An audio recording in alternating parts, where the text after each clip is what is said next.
Hosi, Okimau Piisim, Nitisi Nikason. Welcome.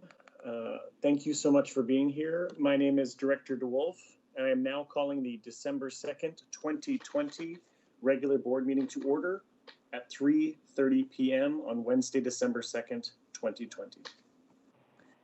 We live and go to school in a city that is the ancestral homeland to the Duwamish people, the Muckleshoot Nation, and the Suquamish Nation. We acknowledge them as custodians of this land since time immemorial.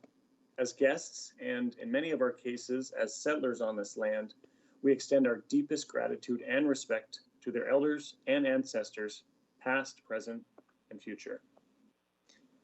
Ms. Wilson-Jones, roll call, please.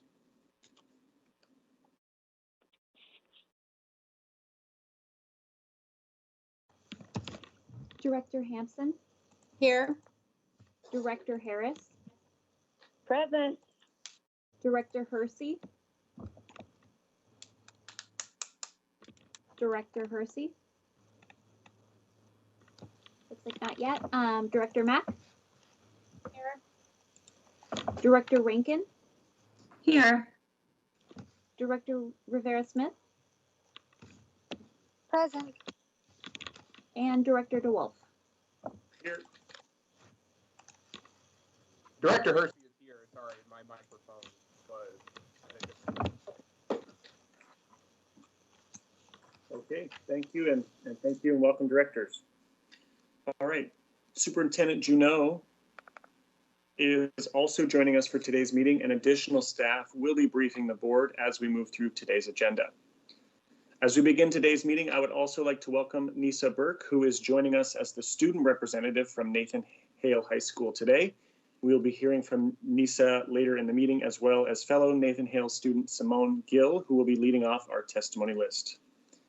This meeting is being held remotely per the governor's proclamation prohibiting meetings such as this one from being held in person. The public is being provided remote access today by phone and through SPS TV by broadcast and streaming on YouTube. To facilitate today's meeting, I will ask all participants to ensure you are muted when you are not speaking. Staff may be muting participants to address feedback and ensure we can hear directors and staff. And now I will turn it over to Superintendent Juneau for her comments. Thank you, Director DeWolf, and welcome, directors. And wish we could be in person, but here we are. As you know, November was Native American Heritage Month. And to me and several others on this call, every month is Native Heritage Month. As you all know, I have extensive experience in Indian education, and much of my career was actually spent implementing accurate and truthful information about Native people and tribes into all curricular areas, as well as working to increase Native student academic achievement using culturally responsive practices.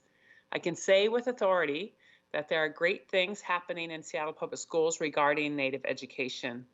Implementation of since time immemorial, or STI, continues to spread across Seattle Public Schools with professional development and by providing quality resources. Our Native education staff work directly with students and families to ensure they are provided access to a high quality education, including working directly with families on technology supports in our remote learning environment. We have a library dedicated to providing resources across the district. They have created award-winning videos that highlight our Native students and staff. They run a federal program that assists our Native students and involve parents in decision-making. They support Indigenous languages in our system. They work with our tribal government partners to ensure they stay apprised of our work. They work directly with students through Sakachib and other programs. This small but mighty team does so much, and I am just super proud of their work. And so on the heels of Native American Heritage Month, I just want to make sure that I take a moment to recognize the Native superheroes who are working directly in our system. They're recognized across the state, they're recognized across the nation as leaders in Indian education. They do their work without a lot of accolades, and they deserve to be seen. So I just want to call out each of these staff members and thank them personally for their work. Boo Balkan Foster, who is a teacher mentor in Sakachib class at Chief Sealth International High School. Kumar Palm an instructional assistant and mentor in Boo's classroom. Stacia Hawkinson, certified teacher in Scotchib class at Nathan Hale High School. Brian Jortner, an instructional assistant and mentor in Stacia's classroom. Nancy Bob, a consulting teacher and language expert. Lauren Funoi Muwana, a reentry intervention specialist supporting high school students to re-engage in our schools. Jenny Miller, an online learning specialist who has provided amazing support in this remote learning to students. Renee Remlinger T, a resource librarian specialist. Shauna Brown, curriculum specialist. This amazing woman is our STI expert. Chrissy Dulaus, Native American family support worker to help get families what they need. And of course, Gail Morris, the rock star who orchestrates all this work at a systemic level and supports families on the ground as well. And I know that you all know that we as Seattle Public Schools are so fortunate to have these amazing people supporting our students and families. Native education staff, I see you, I value you, and I want to personally thank you for all that you do, and happy month after Native American Heritage Month. So thank you, that's it.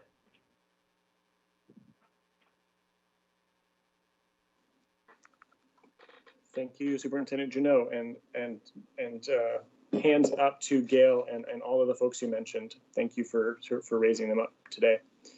Again, I would like to welcome Nathan Hale High School senior Nisa Burke. In addition to being the senior class treasurer, Nisa serves as a leader of the school's Black Student Union and is an active part of the ASB leadership team. She is a strong voice for equity for all students and is helping to create a school that works for all. Nisa, I'll turn it over to you.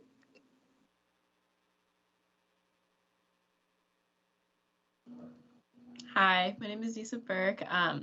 As you said, I am class treasurer and vice president of the Black Student Union of my school. I have always been a very big advocate for equality within the school grounds, especially since students, the majority of where we are is school. And I'm so excited to be here and really be able to have a point of view of the students and really just have student voice and hear a bunch of the opinions, and I'm just really excited to be here. Thank you.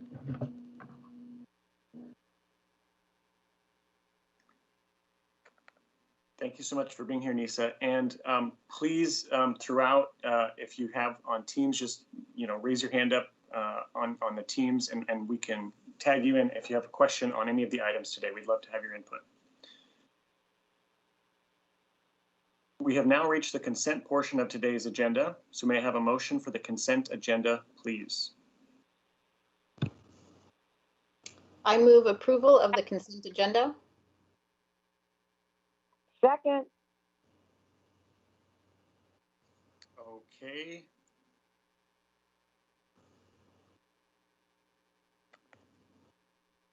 Approval of the consent agenda has been moved by Director Hampson and seconded by Director Harris. Do directors have any items they would like to remove from the consent agenda? Director DeWolf, this is Director Hampson. I'd like to remove the minutes from October 28th, November 9th, and November 12th work sessions. Okay, any others? Okay, so since items were removed, may I have a revised motion for the consent agenda as amended? I move approval of the consent agenda as amended. Second Okay. as amended. Thank you, directors. Approval of the consent agenda as amended has been moved by Director Hampson and seconded by Director Harris. All those in favor of the consent agenda as amended signify please by saying aye. Aye. Aye. Aye. All those opposed? Okay, the consent agenda has passed unanimously. We still have about 6 minutes before public testimony, so I would like to start on the items removed from the consent agenda. So Director Hampson, you mentioned 3 items, so I wonder if you might give us some background. Absolutely. Sure. So the Work session minutes are, in each cases, they're submitted by the staff who presented at the sessions, which is in support of board office not having the capacity to always do those. So I understand that. These are sessions that are recorded, and the extent of the minutes presented makes it very difficult for me as a board member without having to going through and listening to the meeting again in its entirety to verify that the extensive descriptions, in some instances, a little bit of editorializing, omission, inclusion, it makes it very difficult for me to approve them as minutes. And so I would ask that we take another shot at them to get them to more of a simple reporting of items discussed versus, particularly given that they are on recording for the public to revisit, that we remove a lot of the detail to keep it more objective. Okay, so Ms. Wilson-Jones, how do we move these minutes back to a future meeting? What would you suggest for the process here? Wait, do you want to chat with Director DeWolf, this is Greg, Chief Legal Counsel Greg Narver. I'd be happy to address that if you like. Oh, yes, go ahead. Yes, Greg. Thank you for sure. Sure. And so this would be a motion to postpone consideration of this, presumably until the next board meeting. That's a motion that's in order as long as the date that's chosen to take it up is a date of a regularly scheduled board meeting. So that would be the motion. The 16th. Okay, so Greg, can we make a motion for all three of those to come back to December 16th regular Yes. board meeting? Yes, that would be Okay. fine. So I will entertain a motion, Director Hampson, on that item. I move that we postpone the October 28th, 2020 oversight work session, November 9th, 2020 work session, and November 12th, 2020 work session minutes to be taken up at the December 16th regular board meeting. Okay, Second do I the have a, motion. thank you, directors. All right, this item is moved by Director Hampson and seconded by Director Harris. All those in favor of, Director actually, Ms. DeWolf, Wilson-Jones. I can call the Over roll to on you that. for vote. Yep. Director Hampson, Can we Aye. have discussion on this motion before it's, don't we get discussion? Sorry. Yes, Director Mack, we can certainly do that. Thank you. Director Hampson, I'm going to move past you because you've presented. So Director Harris. Absolutely. I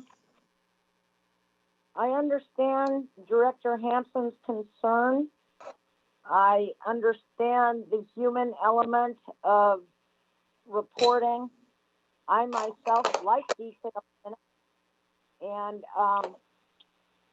I don't know that without uploading the tapes of those minutes, we're being terribly transparent if we roll them back to more simplified minutes. I will vote for this to be sent to the next legislative meeting, but we'll probably vote against it. Thank you.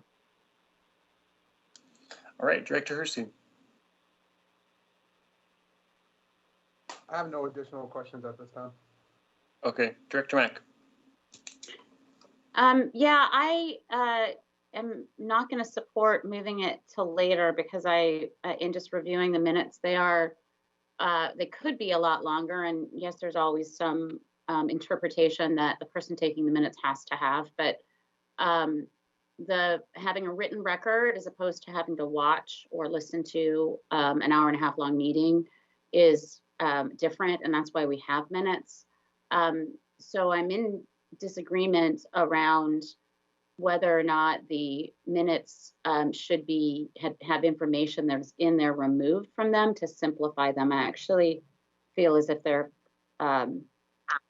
I don't see any. If there's a substantive change, then I would support that. But the kind of arbitrary decision of how to simplify has me concerned. So I prefer not to defer this, and I support them as they're written.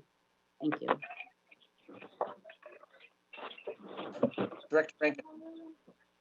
Yeah, I have a question about something I think I asked an email and didn't get a response to, which was, I know there's discussion of making recordings of, or we have started recording work sessions and other things that we didn't used to record in person.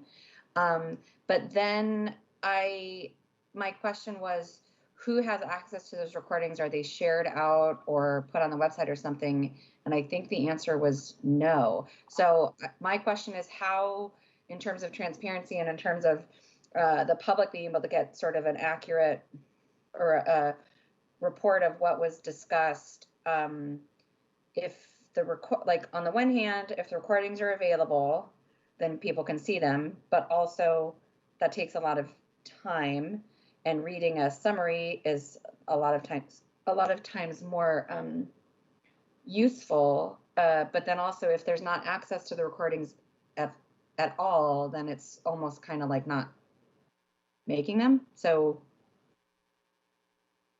what's the status on how the recordings are available to the public or not? Ms. Wilson-Jones. Director Rankin, each of these meetings was recorded and was broadcast through SBS TV, and they have been posted on the pages for each of those meetings, the recording links.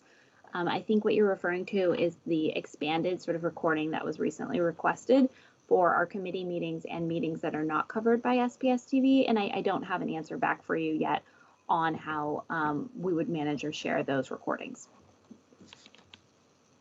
Okay, but sorry, so that's not, since the slide changed, I already can't remember what 3 meetings we're talking about specifically right now, so thank you. Oh, okay, so work sessions, so the work session recordings are available. For those meetings that are covered on SBS TV, the recordings are available. That won't cover all of our work sessions, but it will cover those that are on SBS TV. Any that were broadcast or recorded. Okay. Yeah, I guess I'm still concerned about how do we ride that line between too much information and possible editorializing in the minutes versus if it's just a report of items discussed, it would almost be a replay of what the agenda is, which I don't know how informative that is. Thanks, Director Rankin. Director Rivera-Smith.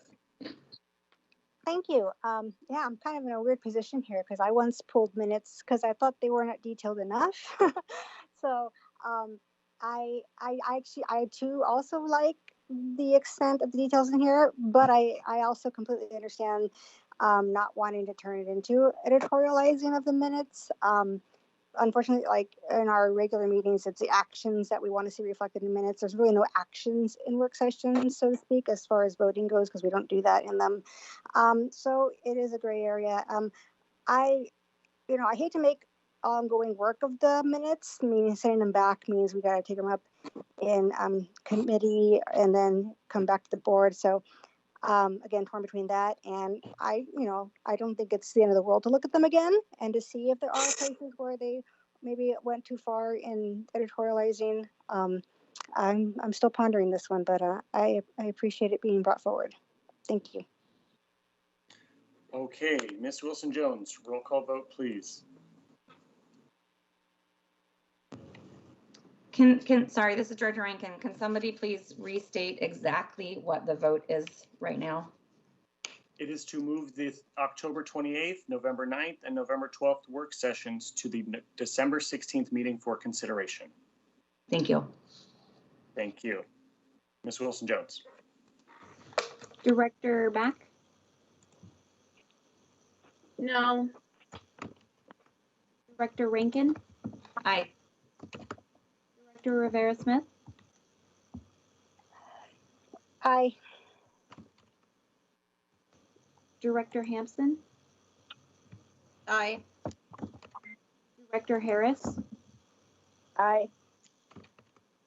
Director Hersey, Aye. Director DeWolf, Aye. this motion has passed by a vote of 6 yes to 1 no. Thank you, Ms. Wilson-Jones. Okay, folks, we have now come to the election of board officers portion of today's agenda. So we will now move to the election of board officers.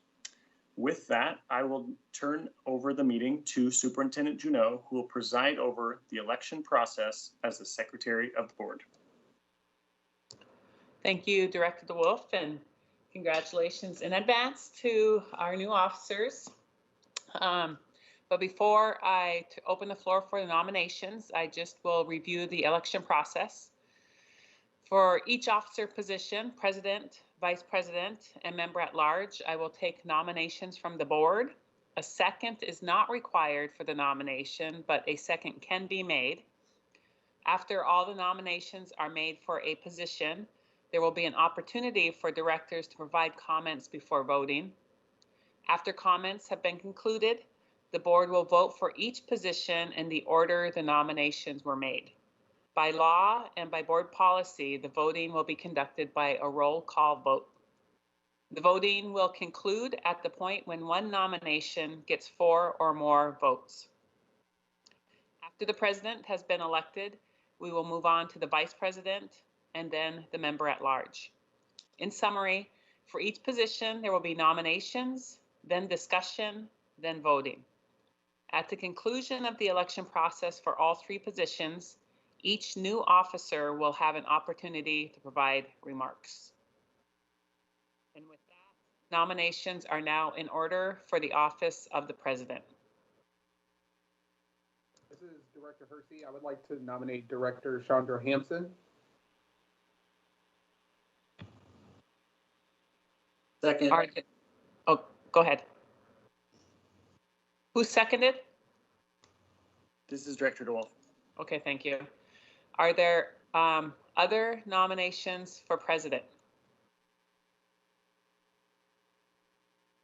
Other nominations for president? If there are no more nominations, I close the nominations for president. Would any directors like to make any comments at this time? This is Director DeWolf. Okay, Director DeWolf, please. As Superintendent Juneau and Director Hampson know, we have had a fairly intense year. And I was really grateful to serve as president over the course of the last year. And it was both an honor, a privilege, and something with which I can never repay Chandra for her service as vice president during this time. And so I can think of no better person to serve as president during our next year and fully and excitedly and enthusiastically support her nomination and believe she will be an incredible for Seattle Public Schools. Thank you, Director DeWolf. Any other comments?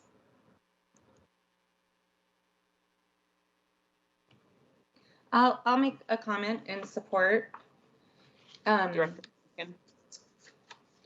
Director Hampson's knowledge of operations of a board, her experience and understanding of fiscal and budgetary issues, and her longstanding experience as an advocate and leader in Seattle Public Schools, I think will make her a great leader of the board in this next year that is sure to be complex and challenging, I will say, as this past year has been, and I look forward to voting yes.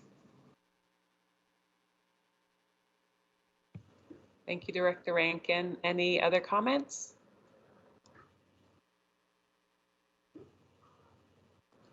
Hearing none. Oh, go ahead.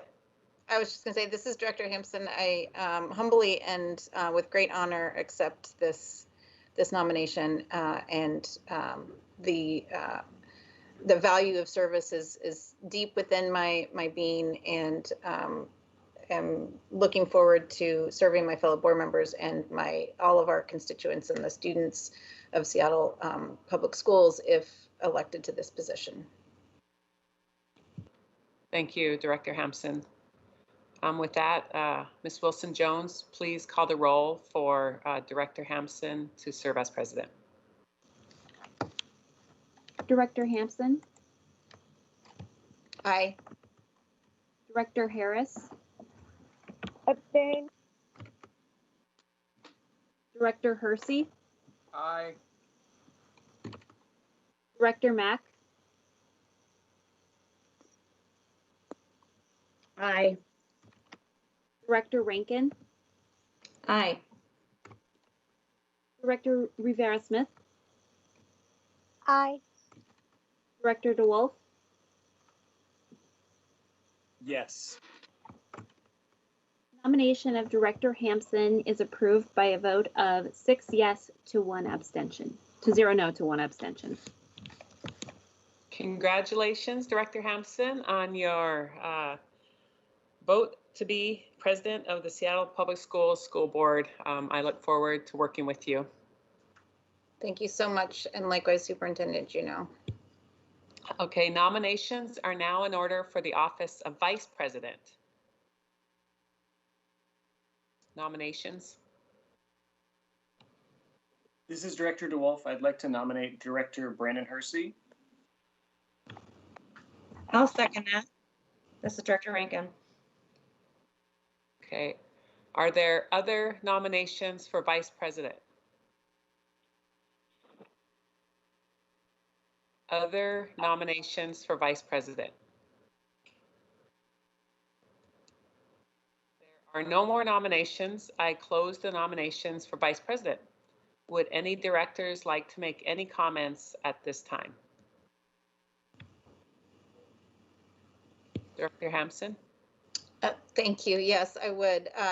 I am singularly impressed with Director Hersey's wisdom beyond his years and his ability to combine. If anyone has seen him in his teaching environment, his incredible dedication to his profession, to his community, and to his role as Scoutmaster, and on top of that, bringing an incredible level of thoughtfulness and professionalism, and truly just wisdom beyond his youth to this position. I think that we're fortunate to have him. He's an incredible colleague and a gracious and a positive individual that really Seattle as a city is lucky to have him as an educator in our midst, and as just a stand-up citizen, singularly dedicated to the well-being of children in Seattle and elsewhere. Thank you, Director Hampson. Any other directors wishing to make comment? This is Director DeWolf. I just have a quick comment to say, which is that, a few of us on this board from the last board who were privileged to be part of the interview process to fill the District 7 position from last year, got to know Director Hersey pretty well through that process. And so not only was I impressed throughout that process, but he has continued to exceed with flying colors. Just his role here, his analysis, his perspective, his enthusiasm, his passion, and his extreme commitment and care to centering his community, his constituents, his families, and his students. And it's certainly it's breathtaking and also very, very humbling to witness such great leadership. So I'm very excited to support his nomination. Thank you, Director DeWolf. Any other comments by board directors? Okay, thank you. Ms. Wilson-Jones, please call roll call. Director DeWolf, Yes. Director Harris, Aye. Director Hersey, Aye. Director Mack, Aye. Director Rankin, Yeah, aye. Director Rivera Smith, Aye. Director Hampson. Aye. The nomination of Director Hersey for Vice President is approved by a vote of 7 yes to 0 no. Congratulations, Director Hersey, on your election as Vice President of Seattle Public Schools School Board. I look forward to working with you. And the same is true for me, Superintendent Juneau. Just very quickly, I want to say just thank you to all of the board members who have served as mentors for me over this past year. I didn't think that I would get emotional over this, but as I think about my mom, who was, as many of you know, a fierce educator in Hattiesburg, Mississippi, who passed away prematurely when I was a young boy to a rare form of cancer, and just knowing the impact that she had on so many students and so many people.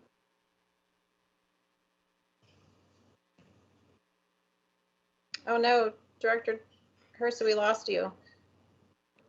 Yeah, Director Hersey, we'll give him an opportunity. Oh no, can you hear me now?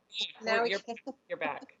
Sorry, my network is actually messing up for some reason. That's super weird. But anyway, as I think about all of those students who reach out and just say how much they miss her and her values that have been instilled in me, this moment is particularly special. And words don't express how thankful I am for this opportunity. And as I said on the night when I was appointed, thank you, District 7, for accepting me, for giving me a chance. And I promise, just like over the past year, I will not let you down. Thank you. Thank you, Director Hersey, Vice President Hersey. Nominations are now in order for the office of Member at Large, who serves with the President and Vice President on the Executive Committee. So nominations. This is Director Mack. I'd like to nominate Lisa Rivera Smith. Second. Thank you. Nominated and seconded. Are there other nominations for Member at Large? Other nominations for Member at Large? If there are no more nominations, I close the nominations for Member at Large. Would any directors like to make any comments at this time? This Director Harris, I would.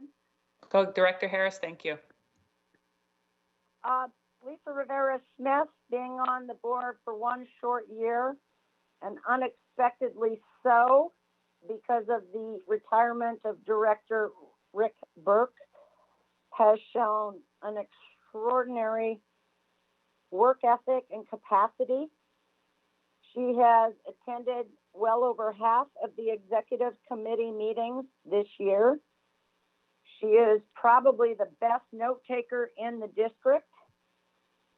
Her attitude is collaborative, and to repeat a phrase from the old days, fly to the ball.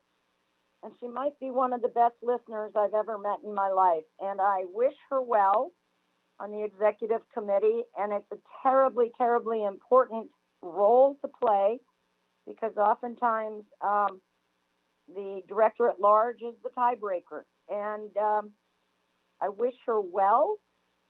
And I am extraordinarily hopeful about this next year with our new leadership, and congrats to you all. Thank you.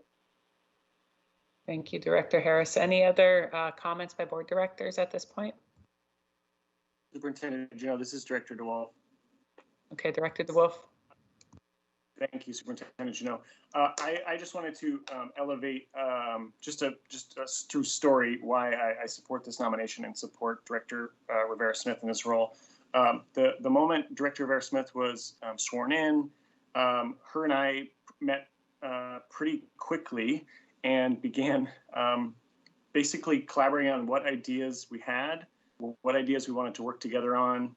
And honestly, Lisa is an incredibly hard worker who is really helpful with all of the tasks and to be part of the collaboration and the partnership. And I give two examples of that. Is We started in January in earnest talking about a climate resolution that we wanted to work on together. That is coming forward in January, and I can say without a doubt, Director Rivera has been a great partner in building out that resolution. In addition, she has been really helpful when it comes to particularly some of the work of the executive committee. She's a consummate volunteer, and I really appreciate that about her stepping up. And I look forward to supporting her nomination. Thank you, Director DeWolf. Any other comments by board directors? This is Director Mack, and I appreciate Director DeWolf and Director Harris and all of their comments. And just adding to those comments, the other reason why I feel really confident in Director Rivera-Smith stepping into this role is she has such a broad view across all of our work. And, really, from my perspective, tries to work collaboratively and, understand all the different perspectives. And I think that that's a great asset to have on the executive committee. And I'm looking forward to this team leading us this year. Thank you, Director Mack. Any other comments? Okay, with that, Ms. Wilson-Jones, please call roll.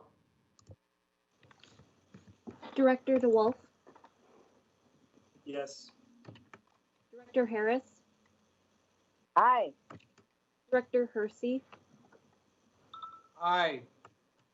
Director Mack, Aye. Director Rankin, Aye.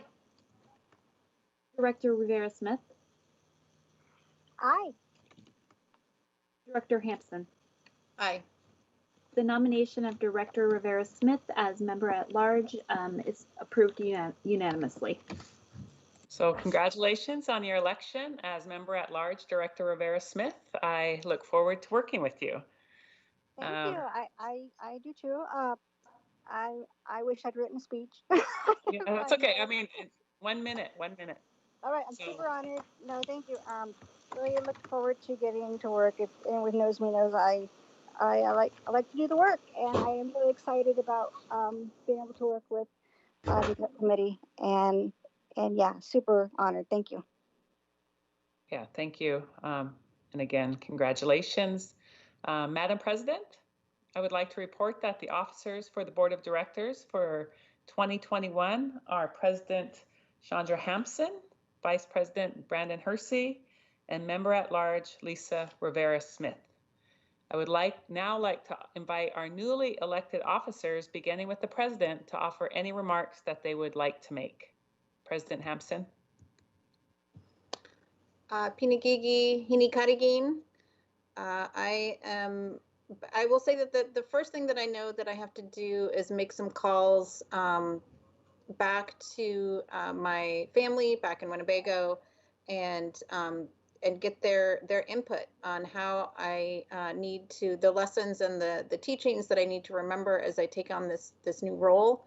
And I'm incredibly grateful to have that connection with my community, with my culture, and it is so directly tied to the value of education, that has served my community, whether it's back in Winnebago or whether it's in urban Indian communities, both here in the Pacific Northwest and in California, where I spent a significant amount of time.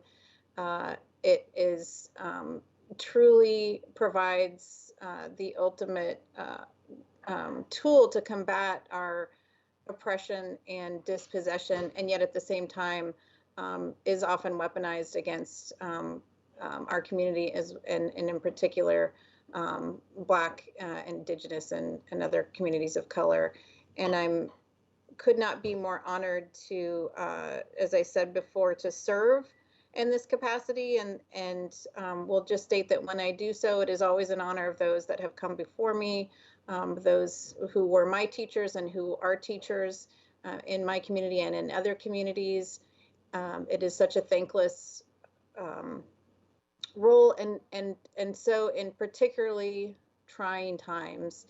And I think that the most important thing for me to reflect on right now for anybody who is listening is that in my leadership role, my intent is always to have our students and their families central in the decisions that we make and the paths that we take to create a new and better system. We need a new and better system to and definition for what education is for ourselves and for our communities and for our children. And we have that opportunity here. And it is being a friendly critic is kind of my mantra in terms of always maintaining that willingness to stay in relationship with people and within community, but also retain a sense of really intentional push for accountability, and make sure that service is ultimately, and service in this case of our children is what drives us. And again, I am incredibly grateful to all those who came before me, to everyone who has served on this board in past years and is often forgotten. And I know that I will be forgotten once I have served, and that the true reward is in seeing improvement in the systems and leaving something behind that is functioning better than when we started. And I'm really looking forward to serving with my fellow executive board members. And it's been a quite a year with all of us as board members. And I'm definitely looking forward to forging a highly focused and effective path together, moving into this next calendar year and finishing out this incredibly difficult academic year, and coming out of this the other side, together with our heads held high. So thank you so much for your confidence and your support. Thank you, President Hampson. How about Vice President Hersey? Confirming that y'all can hear me okay? Indeed. Fantastic. Again, just a sincere thank you to all of my colleagues for entrusting me with this opportunity. As I look back on the past year and think about all of the accomplishments that we've made, bringing TAF to Washington Middle School, beginning the conversation of potentially replacing isolation and restraints, our resolution to the commitment, reconfirming our commitment to our Black students, and just countless others. I am so excited and thrilled to not only continue to see that work grow and flourish, but to continue to push our district in partnership with senior staff, our wonderful education partners, our teachers, our families specifically, our students as well, toward a vision of equity that I think that we can all be proud of. I'm especially excited to continue conversations around adding a student representative to the board, opening up our legislative agenda process to community, as well as participatory budgeting, and continuing to work directly with organizers and community advocates around what do meeting the demands of the Black Education Now rally and countless other spaces really look like for our district. So thank you again for the opportunity. I am so excited to get to work and am looking forward to every minute of it. Thank you to our Vice President Hersey. Member at Large Rivera Smith.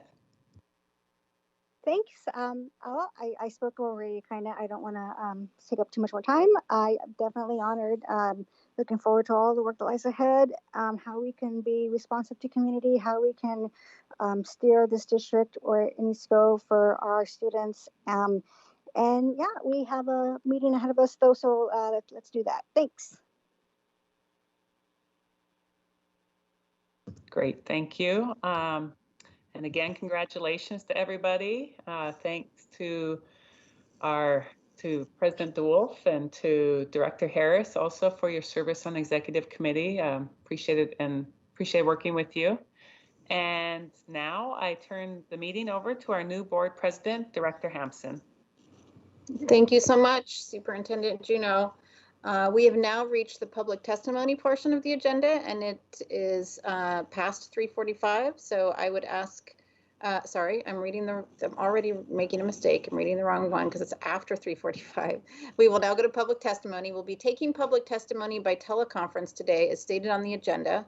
For any speakers watching through SPS TV, please call in now to ensure you are on the phone line when your name is called. Board Procedure 1430BP provides the rules for testimony, and I ask that speakers are respectful of these rules.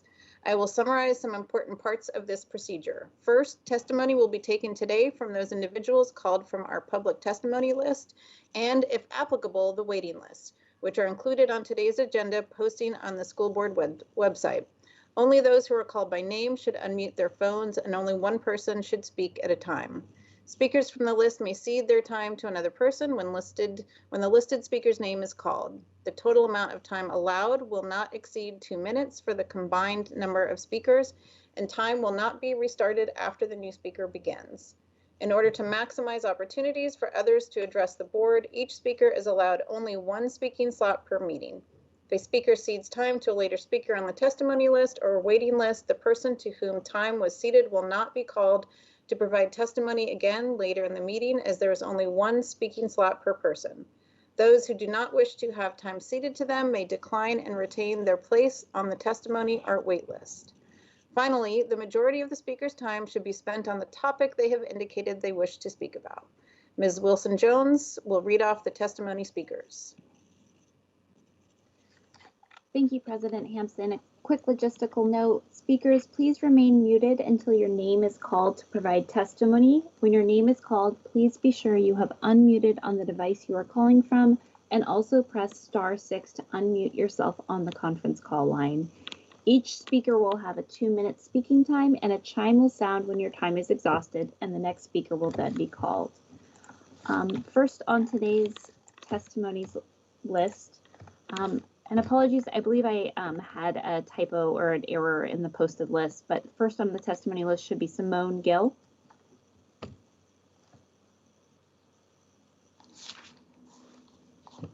Hi, everyone. I just want to say that I'm really excited to be here, and thank you for the opportunity for me to be able to speak my voice. Of the 55% of students and families surveyed about remote learning, grades 9 through 12 showed the most negative response due to problems and circumstance challenges that have come up during this time. This is due to a great dynamic shift within the system. Before, students had the opportunity to have an isolated learning environment where a portion of their work could be completed and still had the opportunity to go home and decompress in a home environment. Staying focused in class is difficult when there's no learning happening. Currently, most classes are set up to introduce or go over assignments that are happening, and there's no core understanding about these subjects. Some students feel that if learning was shifted to a project-based structure that connected to current world events, it would allow students to use their creative brains at home and relieve the pressures of completing many busy work assignments at one time. The injustices of the educational system can no longer be ignored. Students of color and students with learning disabilities do not deserve to be left behind. The survey shows that students of color and students with learning disabilities are not being given the proper resources to help with online learning. Within the survey, it's statistically proven that students of color are significantly less likely to be better at online learning. This proves that a shift needs to be made to prioritize these students and general student understanding. The communication boundary between students and teachers has only become more difficult with online learning. While certain teachers are trying to compromise with students, without an overall change, many students are falling behind. Teachers are pushing for communication standards that are held within school, but this does not work with online learning, as students have had added responsibilities that create time constraints in their day. School has radically changed for everyone, and in order to no longer fear loss or change, we must embrace the opportunity to grow and make a difference in online learning.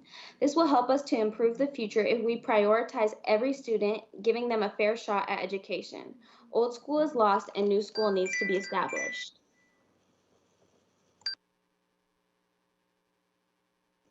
Thank you. Ms. Wilson-Jones, will you please call the next speaker? Next is Leilani Norman. Leilani Norman.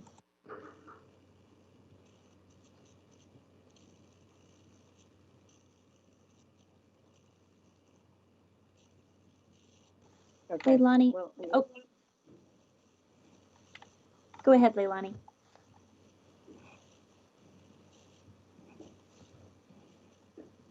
Are you on the line, Leilani?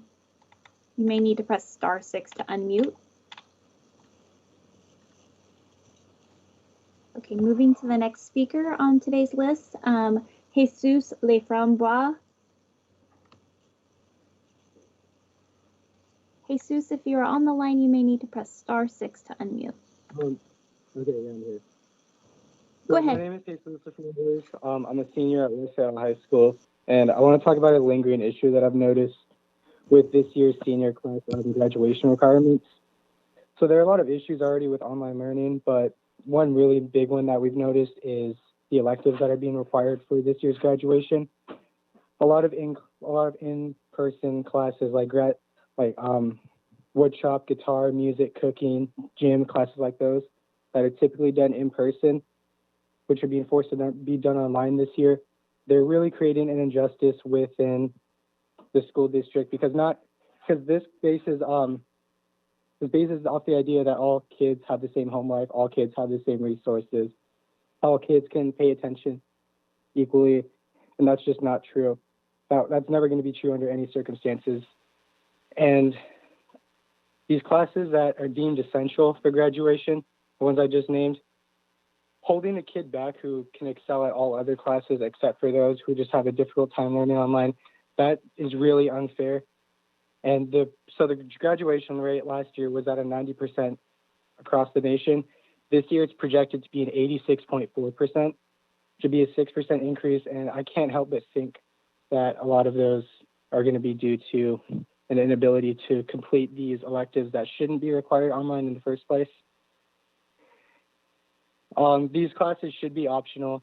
I do think that implementing a study hall with tutors after core classes are done would be a much better idea than regulating these electives, which, like I said, should be optional for kids who have the resources and the drive to succeed in them.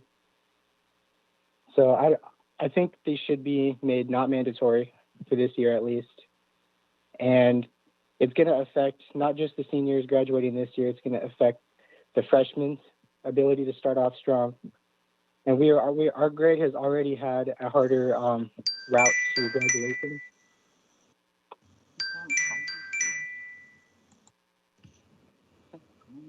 So you already have my phone number. Go ahead. Yeah, you already have my phone number. So if you guys want to follow up on that, you guys have my phone number. Thank you so much. Ms. Wilson-Jones, will you please call the next speaker? Next on the list is Chris Jackins. Chris Jackins. This is number 4 and you're number 14. Hello, my name is Chris Jackins, box 84063, Seattle 98124. My congratulations to the new board officers.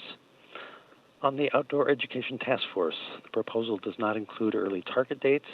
Please vote no. On the Lincoln contracts for architect and general contractor, the same architect was involved with a project at Cleveland, which was millions of dollars over its original budget.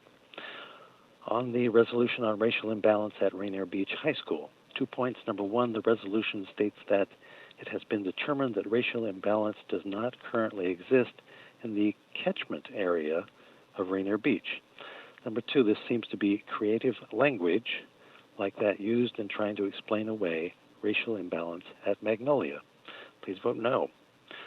On the Seattle Teacher Residency Program, or STR, 2 points.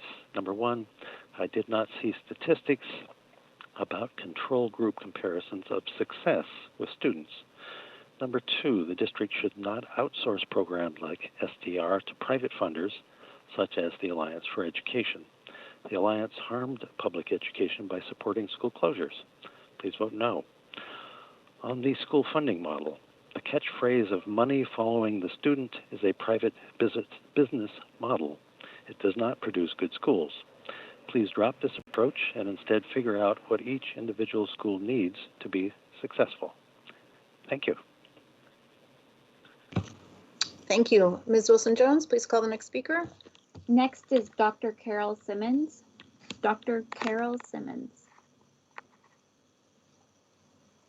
My name is Carol Simmons, and I am a proud member to be part of the crew. Often the board has requested speakers provide solutions to problems rather than criticisms. Therefore, we offer some. One, the strategic plan goal of, quote, continuing to design and develop research and evaluation practices that ensure research findings are used in a proactive and meaningful way, unquote, can be supported by measuring the number of students that have access to educational tools such as computers. These students should be identified by demographics, ethnicity, grade level, program placement, economics, and district delivery and success rate. 2, resume the publication of the Seattle Public School Data Profile document.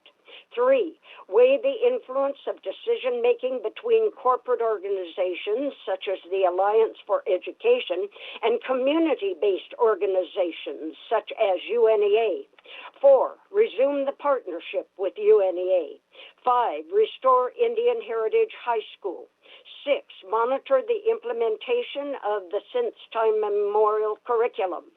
7, examine the over-enrollment in the number of Native children identified as special education students. 8, create a Native community liaison on the school board. 9, honor Native parents and elders' requests for holding open forums. And 10, support Native-focused education schools and programs residing on the sacred site of Native land. Thank you. Thank you. Ms. Wilson-Jones, please call the next speaker. Next is Sabrina Burr. Sabrina Burr.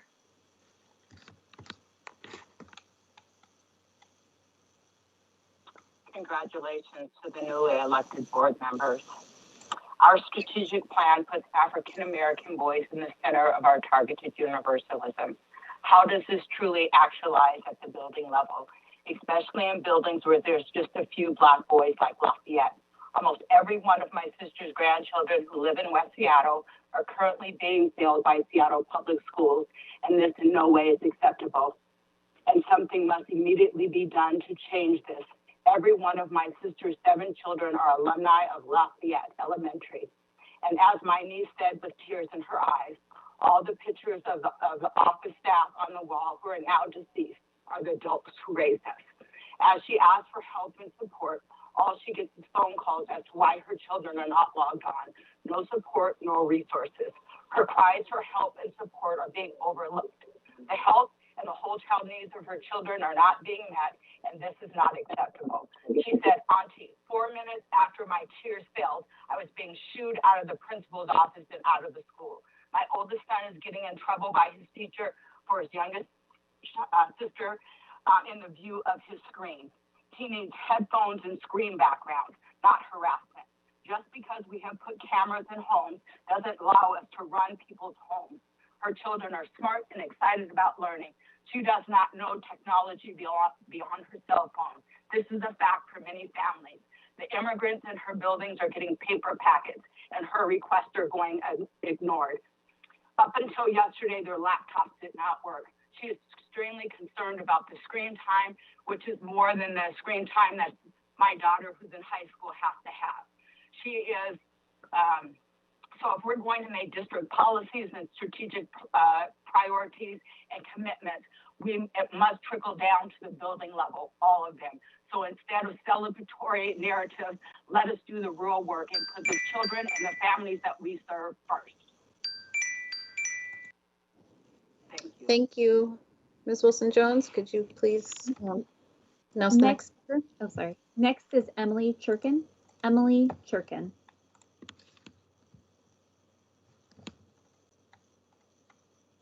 Emily, if you're on the line, you may need to press *6 to unmute. Good afternoon. My name is Emily Churkin. I'm a parent, teacher, and screen time expert. The materials for the work session on in-person learning references the Remote Learning Pulse survey. I took the survey and was frustrated by the questions. For example, one question asked about our experience with the quality of communication from the district and our school. As a parent, these have been 2 vastly different experiences. When these 2 experiences are lumped into one question, but I'm forced to provide only one answer, how does this offer the district helpful feedback? The preliminary survey findings are useless if the questions asked are written to garner responses that make the remote learning experience appear in a more positive light. This does not reflect reality, and it is deeply concerning that the district will rely on biased questions to inform their decision making. Additionally, continually expressed in board testimony, I continue to be shocked at the lack of physical materials for learning beyond laptops and iPads. My son's 7th grade English teacher has yet to assign a single book. How is it possible we can have thousands of devices that is distributed to students but no physical books? In the board materials for the special meeting, page 11 notes strengths and challenges of remote learning in action. Why is there not a single mention of mental health and well-being for teachers or students, many of whom are struggling? The essential questions asked on page 24 do not include the question, how do we meet the needs of children? Is this not considered essential? Why not? I've previously asked the district to provide clarification about what data is being collected about individual students and what information is being shared with third-party ed tech companies, specifically in regards to potential violations of FERPA. I was told that an explanation of these would appear in a School Beat newsletter or Friday memo, and as of today, I've not seen these resources. Would you please direct me to this information? Thank you. Thank you. Ms. Wilson-Jones, would you please bring forward our next speaker? Next is Sarah Sense Wilson. Sarah Sense Wilson.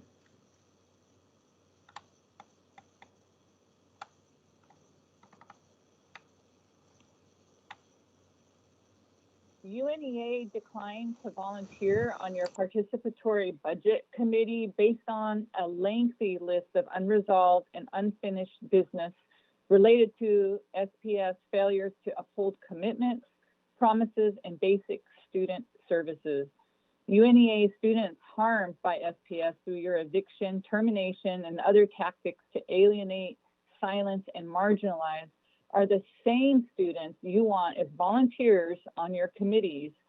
This absurd request reflects SPS's absolute lack of insight, self-reflection, or ability to listen and learn. Our recommendations are as follows. Number one, apologize for the eviction and termination of the contract with UNEA. Number two, compensate community members for participation on your committees. 3, Indian education needs to focus their work towards advocacy, intervention, and student support in response to the compounding impact of COVID, coupled with high rates of poverty, trauma, homelessness, special education, and other challenges commonly experienced by our students. Eliminate the board executive kingdom positions and create a governing body that decentralizes decision-making power. No one individual should yield absolute power. Decision-making processes need to change if Seattle Public Schools wants change. Community-wide Native American forums with key staff and elected representatives, and decolonize your data to accurately count and identify Native students, and quarterly comprehensive Indian Ed reports. While it's wonderful that we have such a favorable light, towards the staff, it is really important that we are honest about what students are feeling. Reimagining education can only be achieved when you seek the guidance of those who have not been indoctrinated by the very system you want reformed. Thank you. Thank you. Ms. Wilson-Jones, can you please bring forward our next speaker? Next is Kayla Harstad. Kayla Harstad.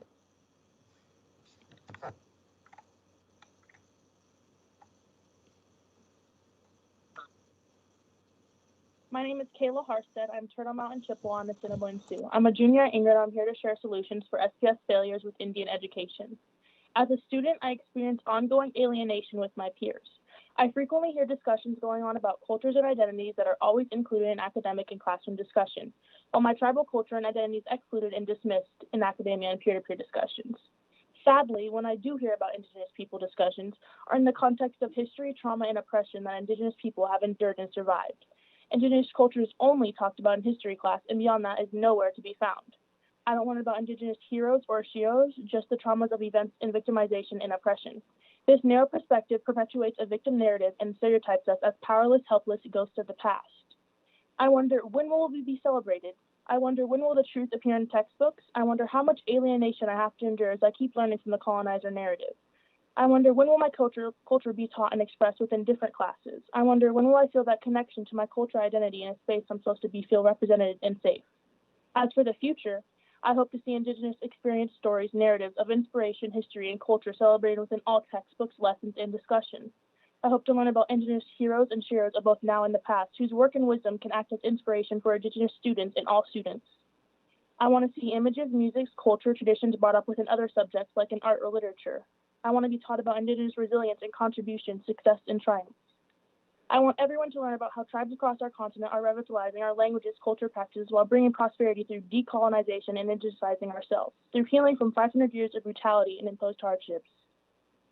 Ingham and Seattle Public Schools can make this possible if we had a designated space for Indigenous students, space we can make ours, safe, welcoming, inclusive space we can go to and share, process, exchange ideas, support one another, and talk about our culture. Thank you. Thank you. Ms. Wilson-Jones, can you please call our next speaker?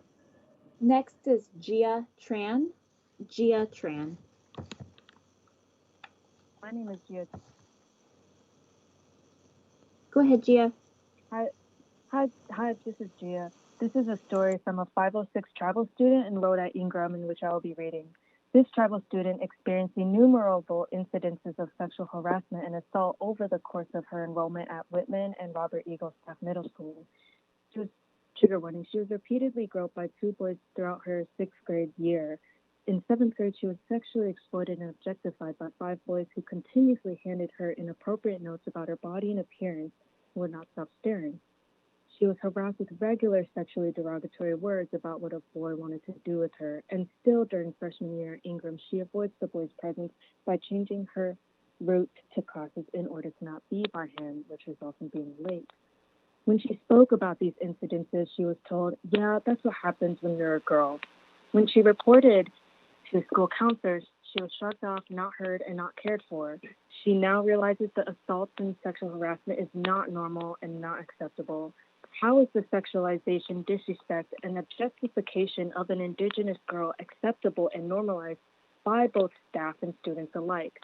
Staff at Robert Eagle Staff and Whitman should have protected her, and staff should not have condoned a culture of toxic white male masculinity. Why is this behavior, attitude, and silencing of Indigenous girls permitted? She had no support or recourse, no Native teachers or staff who bothered to sit down to listen, offer protection for seeking advocacy for restorative justice. The victimization of Indigenous girls is not a new narrative. It is seen in Seattle and within our public schools. We bring this to light in hopes that SPS will stop erasing our stories, ignoring our voices, and implicit acceptance of pushing us out of your institution. 1 out of 3 Native women will be sexually abused in her lifetime. Seattle has the highest cases of MMIW.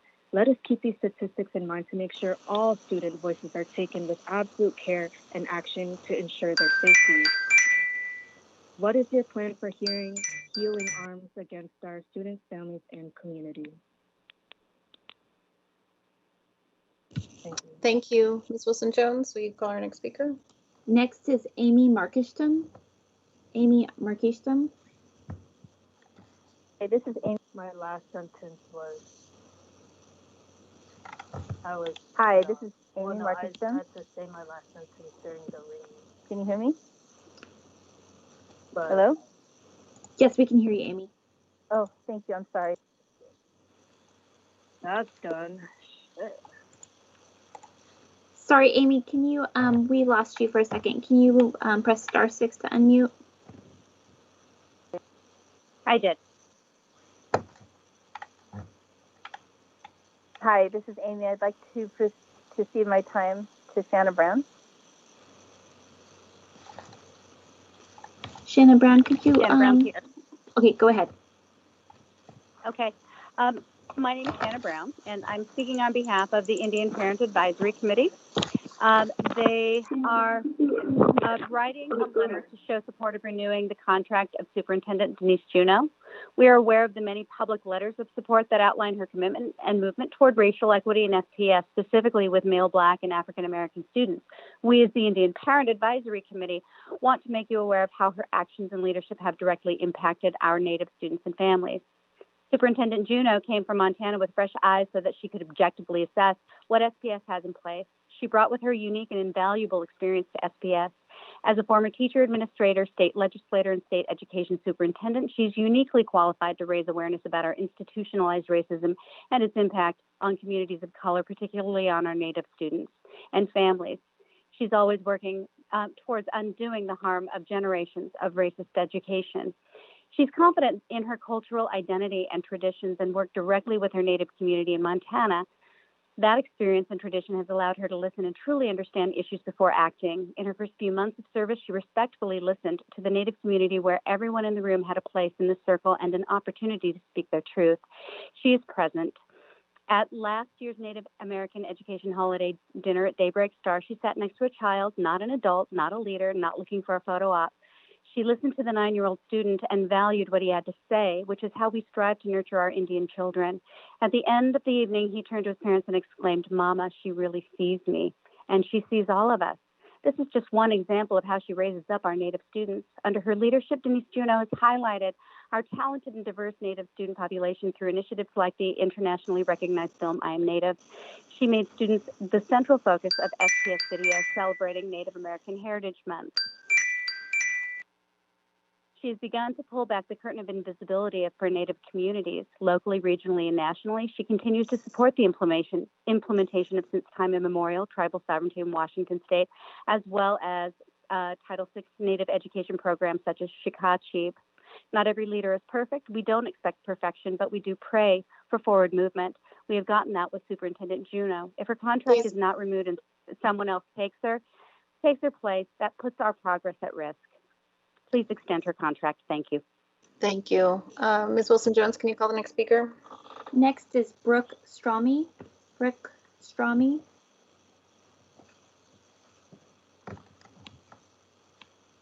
Go ahead, Brooke. The COVID-19 pandemic continues to negatively impact our Native community. UNEA continues to secure funding and COVID relief and support to SPS Native families. We conducted another survey with the goal of finding out what families are most in need of. I will report our findings with the hope that you will join us in the efforts to meet these needs.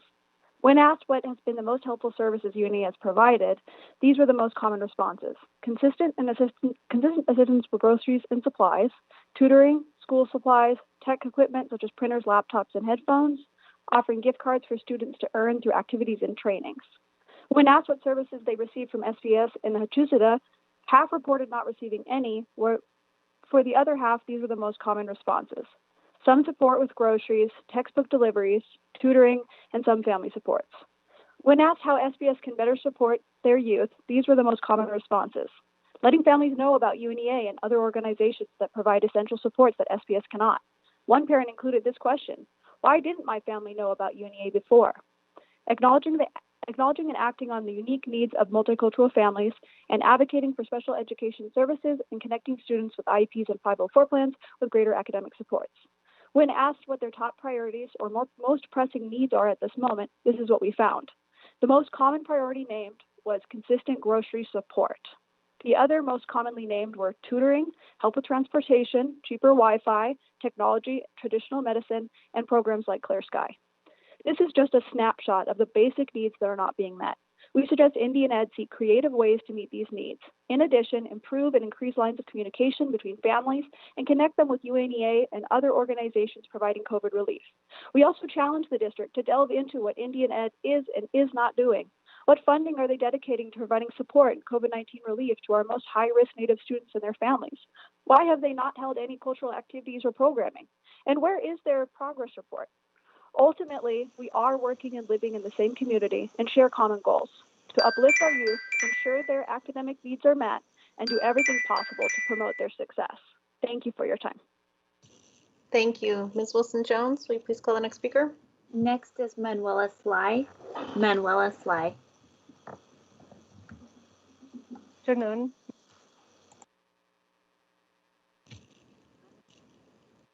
Yep.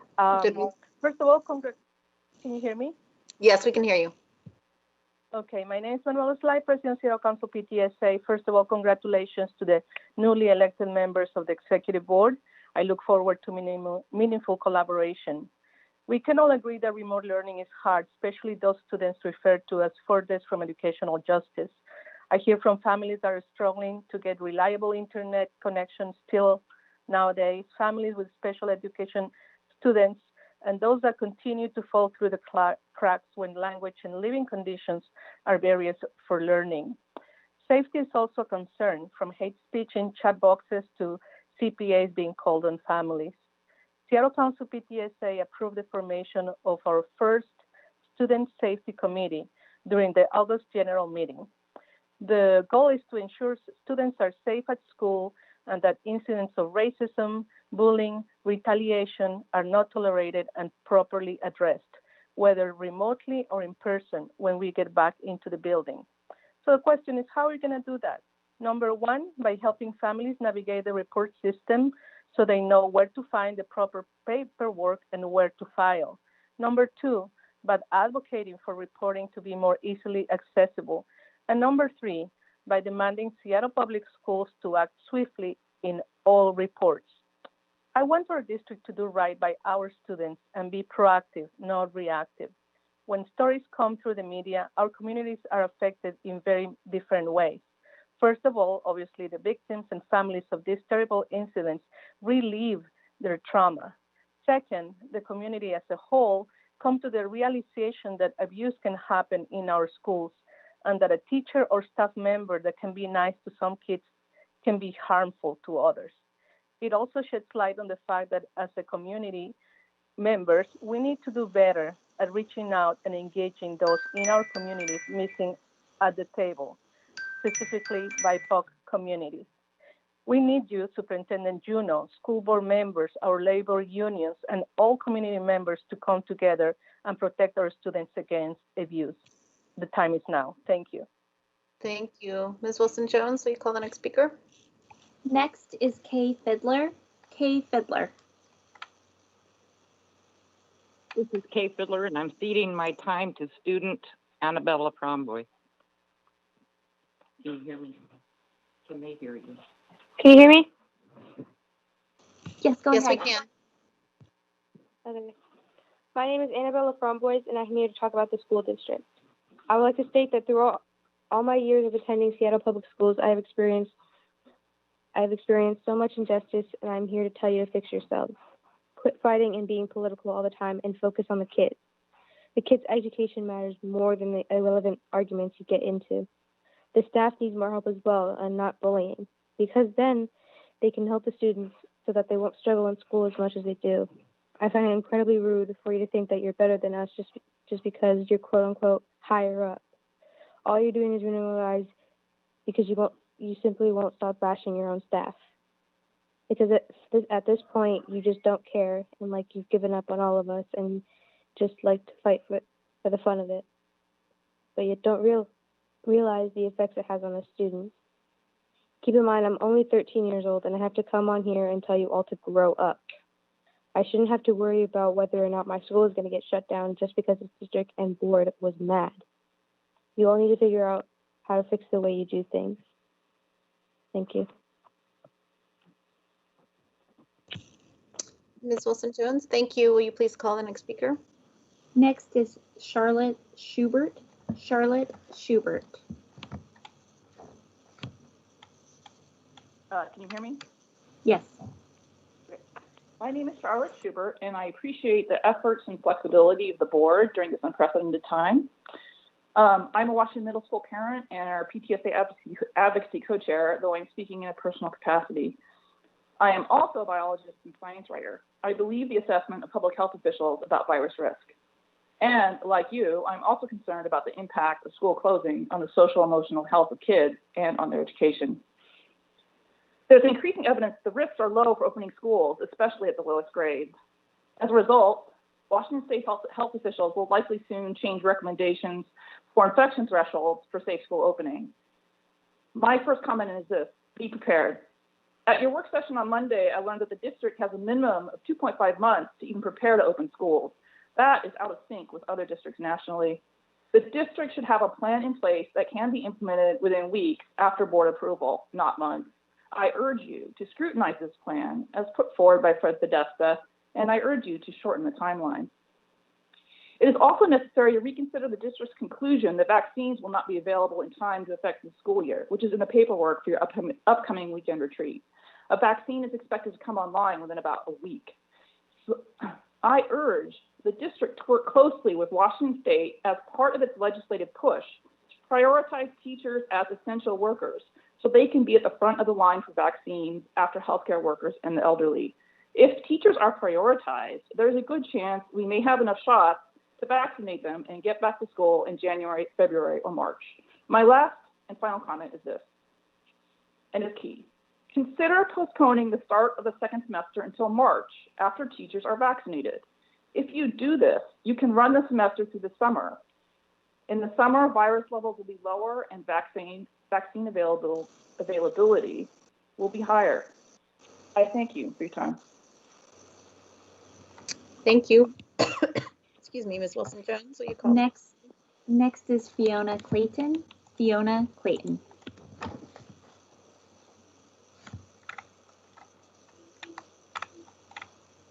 Fiona, if you're on the line, you need to press *6 to unmute.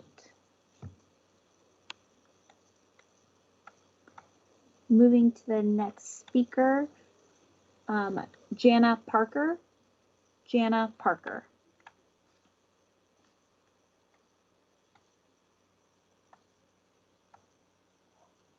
Jana, if you're on the line, you need to press *6.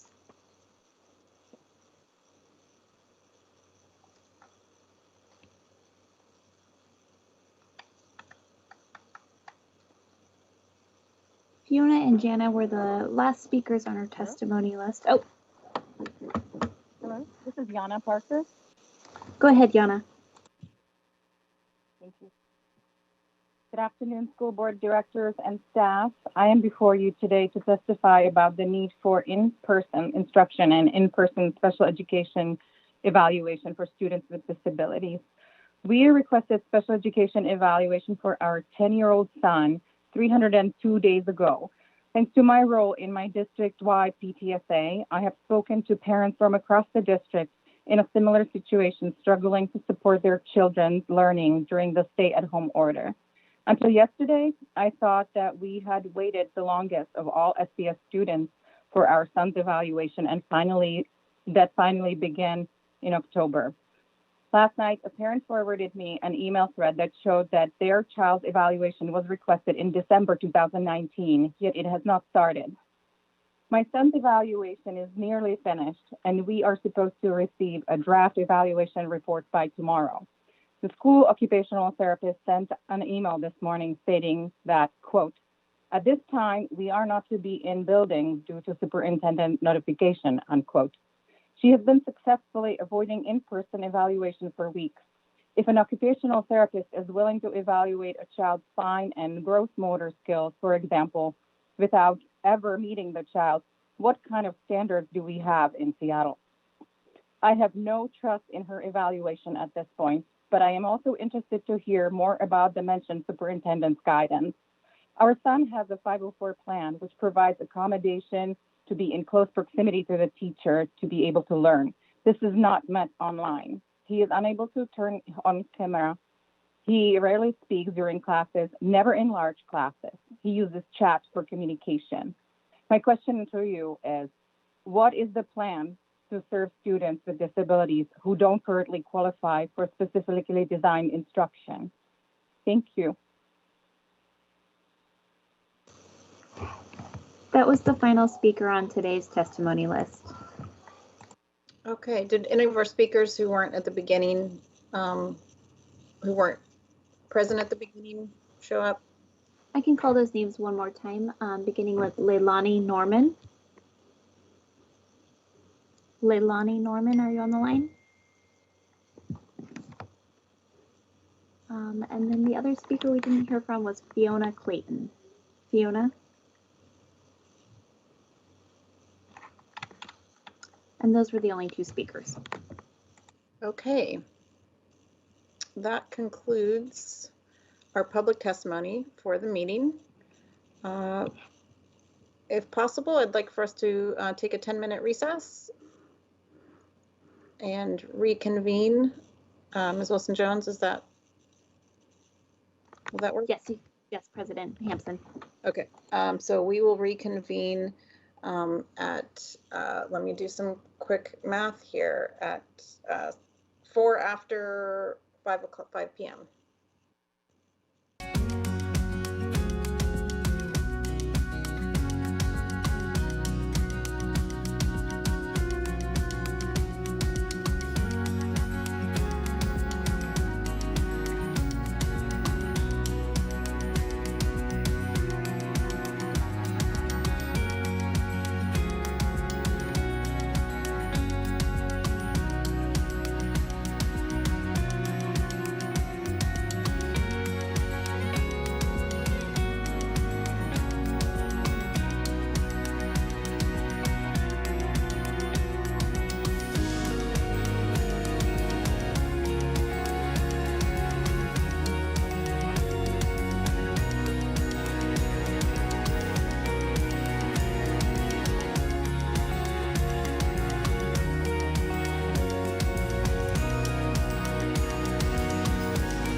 all of our directors here?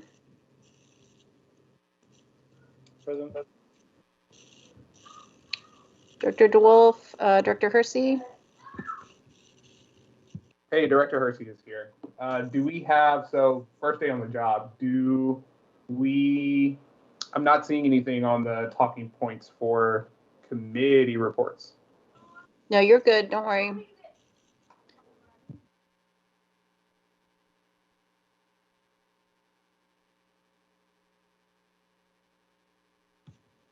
Okay. Do we have Director Harris? Present. Director Mack? Present. Director Rankin? I'm here. And Director Rivera-Smith? Present. Okay, and we've now come to board committee reports. Let me go ahead and start with curriculum and instruction. Time just smushes together. We did committee reports at the last board meeting, correct? Yes. Okay, so I haven't had another meeting between then and now. Okay. That makes sense. Thank you. Just making sure. Anything you'd like to share out in a quick 2 minutes? Yeah, just this month's meeting is next week, and there's nothing earth-shattering on there, but some just some good general updates that if folks have had questions they've been asking, might look for minutes just about some mostly procedural stuff, but heading into next semester, we're starting to talk about the student rights and responsibilities for next year earlier this year, and that was at the request of our board earlier, so appreciate that. And not a whole lot else right now. Okay, thank you, Director Mack for operations. Yes, hello, can you hear me okay? Yes. Okay, good. Yeah, we haven't had a meeting since the last meeting as well, but we do have our full agenda and the full packet, which is some 300 plus pages, that has just been sent out to the board. The meeting is this Thursday at 4:30, and it is remote, so you can join in if you're interested in listening. A couple items of note, we every month have the capital financial budget report. There's a specific question that we've put out to tie back to the budget work session that referenced some community schools dollars and get clarity on where which fund those have been sitting in and what they're actually available to do. Additionally, there is a bar coming forward for enhanced cleaning for the in-person learning at elementary and K-8 schools, and the approval of the capacity management actions. This is where we look forward to next year as to what might need to be done to add classrooms or shift around classrooms in order to match capacity appropriately. And a number of capital contract project bars that include one for Lafayette elementary school seismic, fire sprinkler, and HVAC upgrades, and a couple of final acceptances, which are always my favorite. And on special attention, we have the Traffic Safety Committee, which is actually a committee that is run by the City of Seattle, and the district has staff that sits on it. It was formed by them. So it's a committee that focuses on traffic safety for schools all across the city, and they are coming to give us a report about their school site planning guidance. Looks like a very nice comprehensive document that they've put together. There's going to be an update on the Mercer boundary issue, where we're at with that, what proposals are on the table, kind of talk what community engagement's been done, et cetera. As well as we look forward to, on special attention, having another update and conversation around the clean energy resolution that Director DeWolf and Rivera-Smith are bringing forward. And Additionally, you'll note that on our agenda, we always note so the public knows when these other meetings that are going on are happening. The BEX BTA Oversight Committee meetings, the Capacity Enrollment Facilities Master Planning meetings, as well as the ITAC meetings, and anything else that will be noticed there. Oh, and I forgot about one of the biggest things that's coming up is the board work session on Thursday, December 9th for the BTA 5 guiding principles. The board needs to adopt guiding principles for this levy, the BTA levy, which we're hoping to put forward to the voters in the next year. And there's a packet coming out to you, board directors, just to have some hard copy in front of you to take a look at your perspective of the draft of the guiding principles as has been drafted, kind of based off the last conversation we had. And then in that work session, we'll take a deeper dive, but look for a packet in the mail with some information that will hopefully help our conversation in that work session go well. And with that, I think that's all. Thank you. And Director Rankin, you had an item you wanted to add to your committee report. Thank you. Yeah, I forgot. I just wanted to note that folks may or may not have noticed that in the consent agenda that was approved this evening included the establishment of the Outdoor and Community Education Task Force. So that is really exciting. And so folks who are interested in participating should be on the lookout for our call for applicants. So very exciting. Just wanted to bring it to people's attention. Thank you. And as the chair of Audit and Finance, I will briefly report on what is new, which consists of, we had our quarterly audit committee portion of the meeting yesterday. And on the agenda for that were the internal audit update, in particular the Moss Adams report implementation plan. And so I would encourage folks to take a look at that, that is getting underway, which I think will please the board, and encourage the board to point members of the public toward the internal audit page on the website, as it does have the original report. I'll have to check with Director Medina if it has the implementation plan specifically up there, but it in general, he's pretty good about getting most of that stuff up there as it comes into play, meaning the work is actually getting done. So I know we're all looking forward to that work moving forward. And then the procurement segregation of duties follow-up audit report was presented in part. And then we had an update on the ethics office and the work that is coming through there. And we had a robust discussion about that. And then we went through audit response, which is the past audits that have been completed, and then management is demonstrating the extent to which those items have been remedied or not. We had a good discussion around when recommendations are made by internal audit that can only be fixed through the bargaining process, which I think there's fodder there for a more detailed discussion. In terms of how we proceed in those cases and how we keep things moving when and if we're not successful at getting them worked out through bargaining. And then we had the updates in the different areas that reported through audit response were in capital as part of the audit response process, with the management representatives were from Richard Best from Capital Projects, and Chief Codd, and I don't know if it's Director Reddick from Human Resources, and that information can be made available and brings us up to speed on some important, some very detailed and important work that has to do with primarily with stipends, which sounds unimportant, but anyone who's worked in buildings knows that stipends is intended to provide benefit to staff that are doing work above and beyond their classroom and other duties.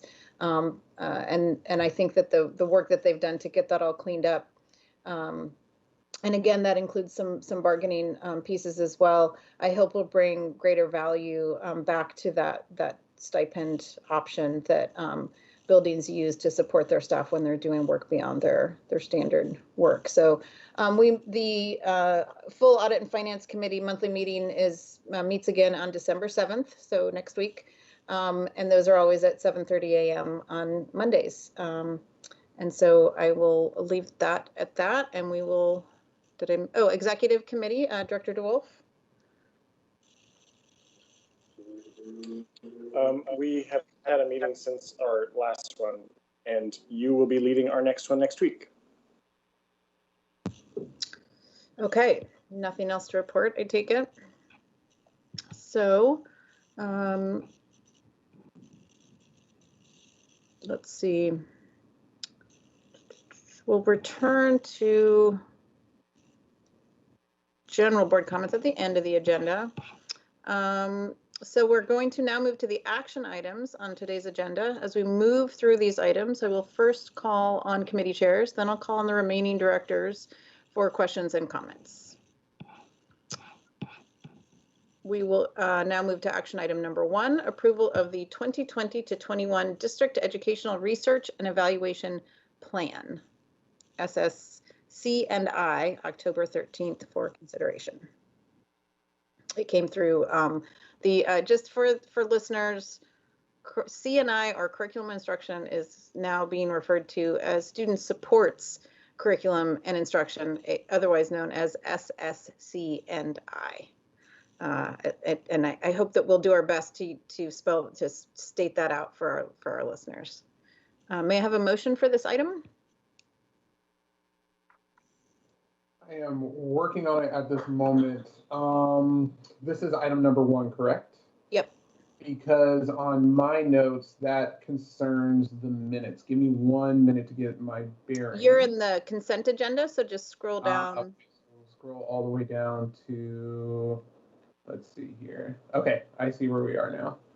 Perfect. I move that the school board approve the 2021 District Educational Research Program Evaluation Plan as attached to the board action report. Second. President Hansen, can I be recognized? This is Director Mack. Yeah, hold on. Let me just state, I was on mute, so I meant to state that this had been moved by Director Hersey and seconded by Director Rivera-Smith. So just 1 second. This item has been updated, and I'll be asking Chief Academic Officer Dr. Diane DeBacker to bring us briefings on the updates. Director Mack, you wanted to be recognized? Yeah, I would like to make a motion either to defer to a later meeting, or potentially to refer this item back to committee. I'm not sure which is the most appropriate motion to make, and I'd like to be able to consult with staff and the committee chair of SSC&I, as well as the fellow board members, to help figure out which might be the correct process. But the reason that I'd like to make this motion is that the research and analysis. Sorry. Can I just have Chief Academic Officer Diane DeBacker give her presentation, and then I can come back to you.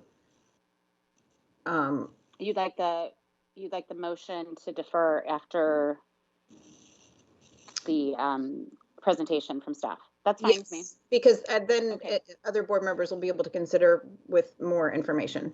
Does that work? Okay, great. Yep, sure. Okay, thank you. Chief DeBacker. Thank you, President Hampson. This bar was introduced at the last board meeting, and you may recall that there were several questions about how we do research and evaluation and how we determine which projects that we're going to take on. So I'd just like to take a few minutes to talk about our current service model. So in research and eval, we provide internal support to our district staff who are leading our strat plan initiatives or any major programs such as curriculum adoptions. So in this model, we are very collaborative with the other departments within the agency to help them meet their specific needs. So I'll give you a couple examples that will be very familiar to all of you. With curriculum research, for example, whenever we adopt a new curriculum, we then study how the implementation of the curriculum is going. We study the implementation as much as we study whether or not the selected curriculum is an effective or a good investment. So you've seen that in the SSC&I committee meeting every month. We give an update on how the implementation of science adoption is going. So that's an example. Another example that will be very familiar to you is that we work with our college and career readiness department to keep track of how many students are on track for graduation. When we make I'm sorry, Director DeWolf, can you mute yourself? Thank you. Sorry, Chief DeBecker, go ahead. When the board made the decision to change our grading policy last spring, it was our research and eval department that helped us crunch all of those numbers as to how many students were receiving passing grades as we looked at our senior class students as well. So those are two examples: curriculum adoptions, how we follow those, and then how we need just-in-time research based upon board decisions and based upon the direction that we're going as a district. So we like this model. Admittedly, this model is not the same as you see in some other districts. In some other districts, you may see something that's more of a public accountability role, where we could conduct formal evaluation studies requested by the superintendent or the school board. But in the past few years, our research and eval team has been focused on how we help our internal staff, and how we really keep track of our strat plan. As I visited with Dr. Eric Anderson, who oversees this department, we would very much enjoy visiting with the school board about this role, and if possibly we should look at it in a different way. We would suggest 2x2s in January or February as time allows. We would look forward to getting input from the board on this. I'd like to talk about two other things that were addressed when this was introduced a couple weeks ago. One is around data governance, and also that was mentioned today during one of the public comment sections on how we protect the privacy of our students. The data governance for the district is kind of a shared responsibility. Research and evaluation doesn't oversee data governance. That is overseen, or it's shared responsibility between the Department of Technology Services. We also lean on our business intelligence team to help us with that. And we follow all of the FERPA guidelines. We follow careful protocols for handling the data, for sharing it internally, for reporting results. We work closely with the legal department to make sure that any documents we're preparing protect the privacy of our students' data especially. And then finally, I'd like to talk about our Native American data, because that did come up also in introduction. We in our data warehouse that we call Atlas, we have all of the information for all Native American students, whether or not they are categorized as Native American, Hispanic, multiracial. It's all based upon the Federal 7 reporting rules, and we can pull data as requested. We pull data often for Gail's department in order to respond to the reports that she has to do for both our state and national reports. The question that Director Mack visited with me about this afternoon was whether or not the correct metrics were being used to measure the strat plan goal of safe and welcoming schools. And so I explained that the Safe and Welcoming Schools work group had decided over a year ago as to which metrics to use and what we're measuring. So that's as you look at the report, those are the type of things that we're working on.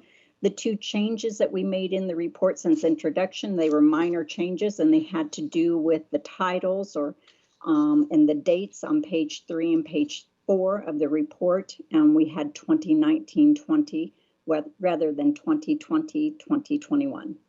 And with that, I conclude my remarks. Okay, thank you. And then Director Mack, I'm going to let you start, and we'll go through all the directors, and then you can present your motion. I think it might be helpful to present the motion and have that be deliberated, and if that's all right, instead of sure going through the. Okay, thank you. Yeah, the deliberation that I would like to actually know before the motion is actually put forward is that I am putting this forward because the document and the plan overall, I think, is pretty good. I don't think that we need to upend the entire thing, but I have very strong concerns around the safe and welcoming schools on page 11 and what's being studied, what's actually being looked at, what we're measuring, and whether or not that is actually A, reflecting our goals in the strategic plan, and B, being responsive to the issues that we currently know about and have been talking about in so many different meetings and in the media. And we had testimony on it today about, what exactly is safe and welcoming schools and why do people not feel safe. We're in these measures, and the analysis that's being done here, while these are meaningful, the information about how many actual safety incidences are going on in our schools, or how many incidents of harm, or how many discrimination complaints isn't being considered. And we can't help support changes in that area without doing that analysis and without measuring what matters. So my concern is that this analysis around the safe and welcome schools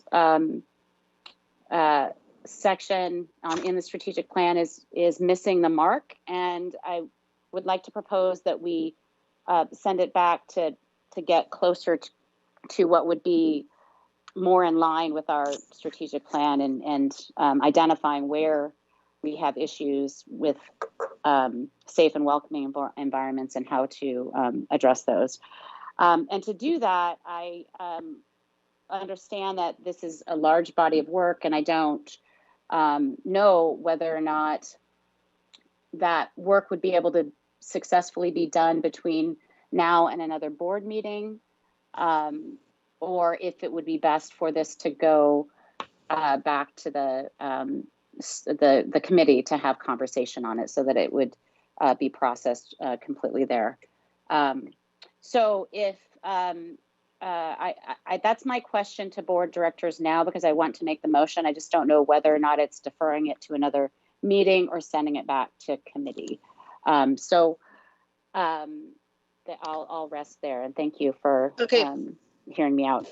Thank you. I'll let other directors weigh in on a prospective motion and what that might be as they also ask, any of their own questions, and then we can come back to what that prospective motion would be. Let me go to the bottom of the order and start with Director Rivera-Smith.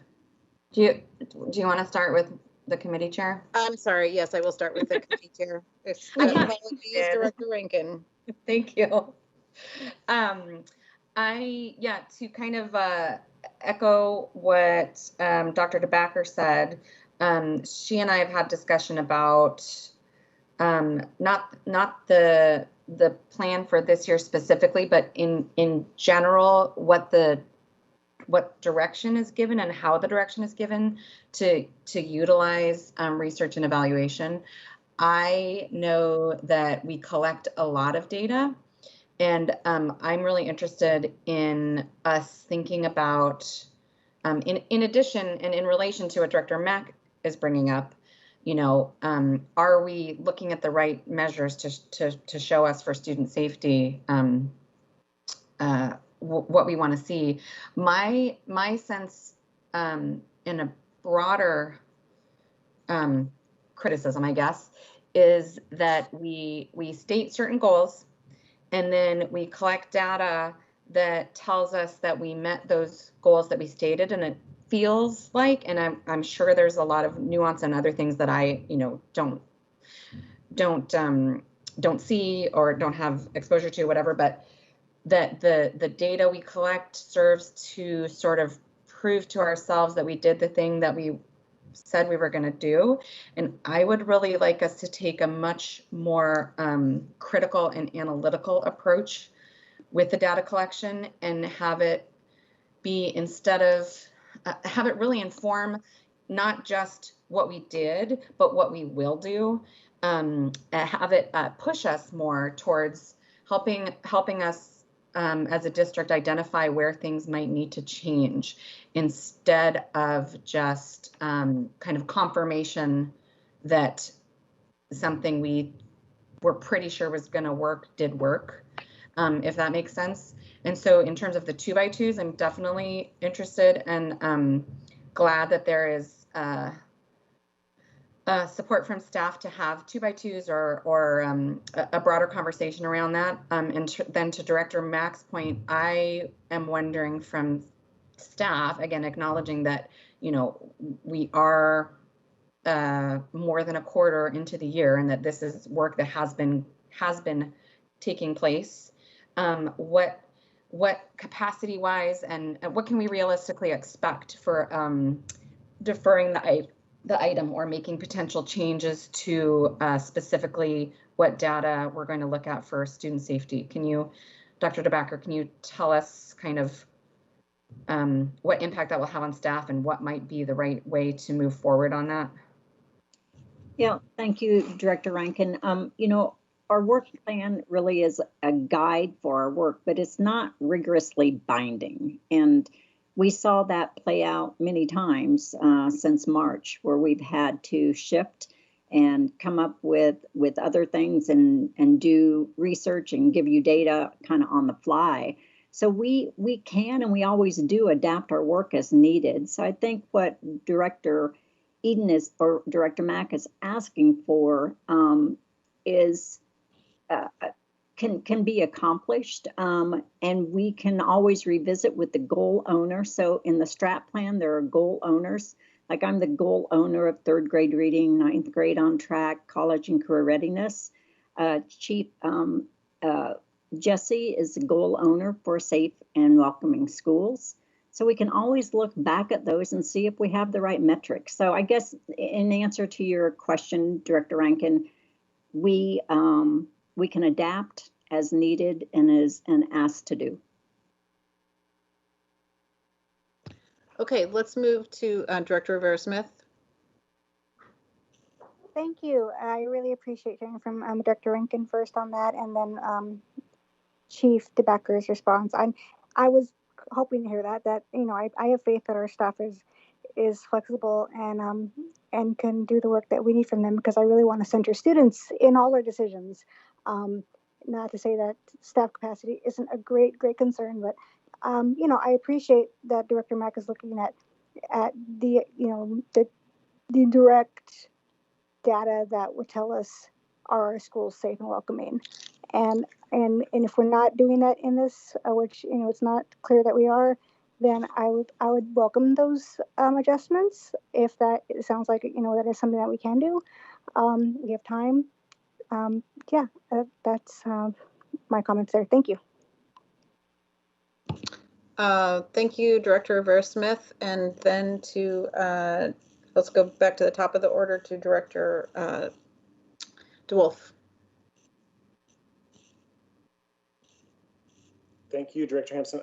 I'm supportive of Director Mack's intentions. I do think that it would be good to table it back. So I'm supportive. Director Hersey? I feel similarly to Director DeWolf.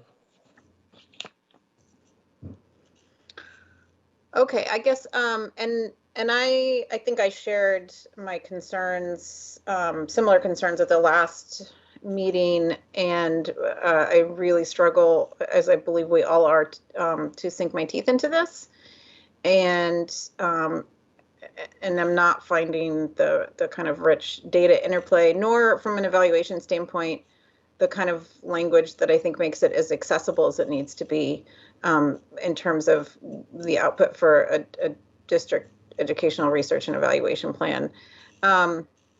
So what that leaves then is options on the table for the best way to move forward. It sounds from you, Chief DeBacker, like there is the possibility of you believe that we can get to where we need to be, to a place that's satisfactory. And so I need to put, I'm sorry, Dr. Harris. That we I feel so left out and hurt. Please go ahead. I admire the difficulty of running meetings. Oh, Lord, do I ever. I just want to say I agree with all of y'all. I think that we need to do this right.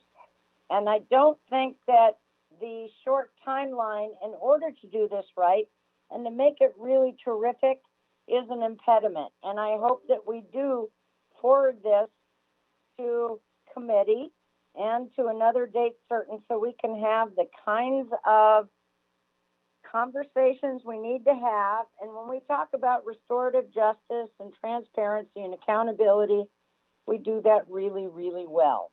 Thank you. Okay, and thank you, and apologies again. I can continue to mess up the alphabetical order. Pay attention, kids. Harris comes before her. So would it, right? Go ahead. So would it be helpful then for me to go ahead and I think I need Director Mr. Narver's assistance in putting this motion forward. Narver, what can we offer up in support to well, and then I was also looking for input from Chief DeBacker about whether we can push this to the next meeting, and or if we need and have it come back revised, or as Director Mack stated, that we need to go back to committee and do 2x2s, recognizing that we are already well within the 2020-21 school year. Yeah, go ahead. Thank you. I'd like that. Yeah, I'd like Director. I'd like her input directly on that. Can this be done in the next couple of weeks, or should it go back to committee and done that way? This is Chief Legal Counsel Greg Narver. Would you like me to go first on the procedural options, or would you like to hear from Chief DeBacker? Sure, that's helpful background, I believe. Okay. Well, so no, Chief, I would like to hear from Chief DeBacker first, because then we know what motion to put forward, I think. If that's okay. I'm sorry, Chandra. Well, I just want to hear from Greg what the options are in terms of I'll okay. Go ahead. Sorry. There are two motions that could be offered.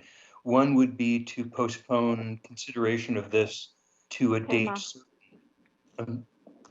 One would be to postpone consideration of this to a date certain. The board would need to pick another date on which a regular board meeting is scheduled. So that could be 2 weeks from now. And whether or not that's appropriate may depend on what Chief DeBacker has to say about the timeline. The other would be to refer it back to committee. That motion would need to specifically name the committee that it goes back to and say what it is you want the committee to do. Re-examine this, hear new information from staff, whatever it is. But the guidance needs to be to the committee. What is it you'd like the committee to do with it? Those are both motions that would be in order, and they mostly are about the timing and how in-depth the consideration you want the discussion to be at the next level. Okay, thank you. And Chief DeBacker, between those two options, which sounds the most appropriate from what you've heard and believe is doable and best meets the needs of both staff and the board's inquiry? Thank you, President Hampson. As I guess I'm going to ask a question back. I mean, either could work. We could do to a date certain or refer back to the committee. My question though to the board directors would be, am I assuming correctly that the rest of the plan is acceptable to the board? It's just this one section, it's the metrics within the safe and welcoming schools. If that's the case, I would ask if it's possible to get the plan approved as is, with the exception of that would then go back to committee or to a date certain. Because to do this correctly, this really should go back to the work group that established these metrics in alignment with the strategic plan. So Director Mack, what was your intent originally? Was it narrowly focused or more all-encompassing? My intent is somewhat narrowly focused on the safe and welcoming schools, but if it goes back to committee, then it potentially would address some of the issues that you were raising, President Hampson, and so it could be a bit broader if it actually went through committee and had a more robust discussion. As Mr. Narver was pointing out, that the motion needs to be pretty clear as to whether or not it's being deferred to a date certain or going back to committee, and then what's the direction to the committee.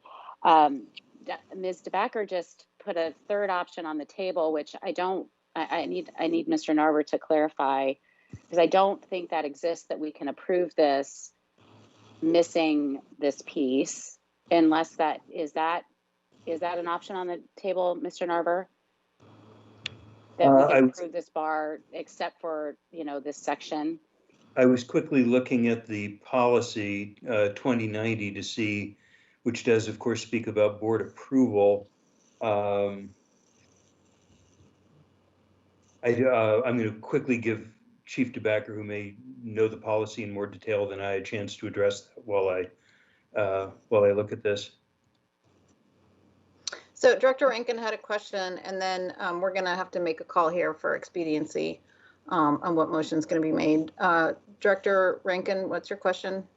I had, I guess, sort of a suggestion or reflection as the committee chair. I don't feel this needs to come back through SSC&I committee.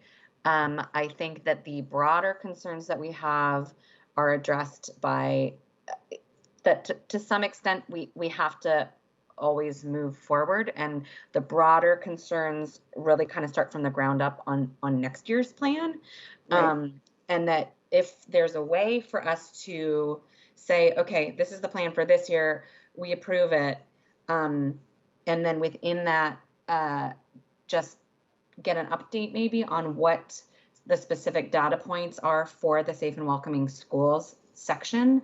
I don't know if that's something that's possible. So my recommendation then, Director Mack, is that you make a narrow recommendation on the safe and welcoming environments to a date certain, either in December and January, and that we take it from there. President Hampson? Yes. I'm just wondering, so are we talking about sending it to committee or back to the community? No, group? I said to a date certain, so future board meetings. But would we send it back to the community group?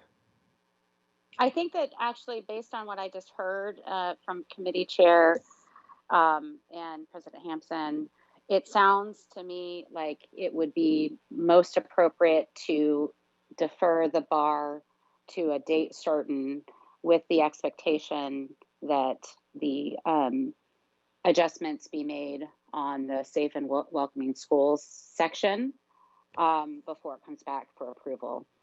Correct. That's what I'm hearing. Yeah, that's what I'm hearing. So I think I'd like to make that motion. Mr. Narver, can you help me make that motion?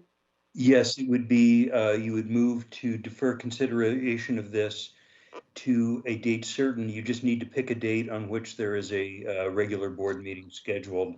So I don't know if 2 weeks is doable. December 16th is the next. I don't have right in front of me what the January calendar of board meetings is, but the motion needs to identify the date on which this is going to be taken up again. The 13th. I think I might prefer the the January 13th meeting from a, workload standpoint, potentially, but I don't know. Ellie? Let's just go with the 13th, given the holidays. The January 13th date? Yeah. Okay.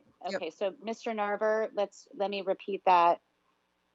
I move to defer this bar to the January 13th board meeting. That's fine. The word in Robert's rules is postpone to a certain. Postpone. So I move to postpone to a date certain. That date is January 13th. And is there a second? Second. Somebody want a second? Thank you. Okay, that was moved by Director Mack and seconded by Director Rivera-Smith. Ms. Wilson-Jones, will you do the roll call for that? Yes, and just to clarify, I believe the second was from Director Harris. Is that correct? Other than Director Rivera-Smith. Yeah, I believe it was. Sorry. I muted a second, but she beat me to it. I thought I said that, but yeah. Okay, calling the roll then on this motion to to postpone to January 13th. Director Rankin. Director Rankin. Aye. Director Rivera-Smith. Aye. Director DeWolf. Aye. Director Harris. Aye. Director Hersey. Aye. Director Mack. Aye. And Director Hampson. Aye. This motion has passed unanimously. Okay. Thank so you. That brings us Appreciate it. Thank you. to action item number 2, amending board policy 6010, school funding model. May I have a motion for this item?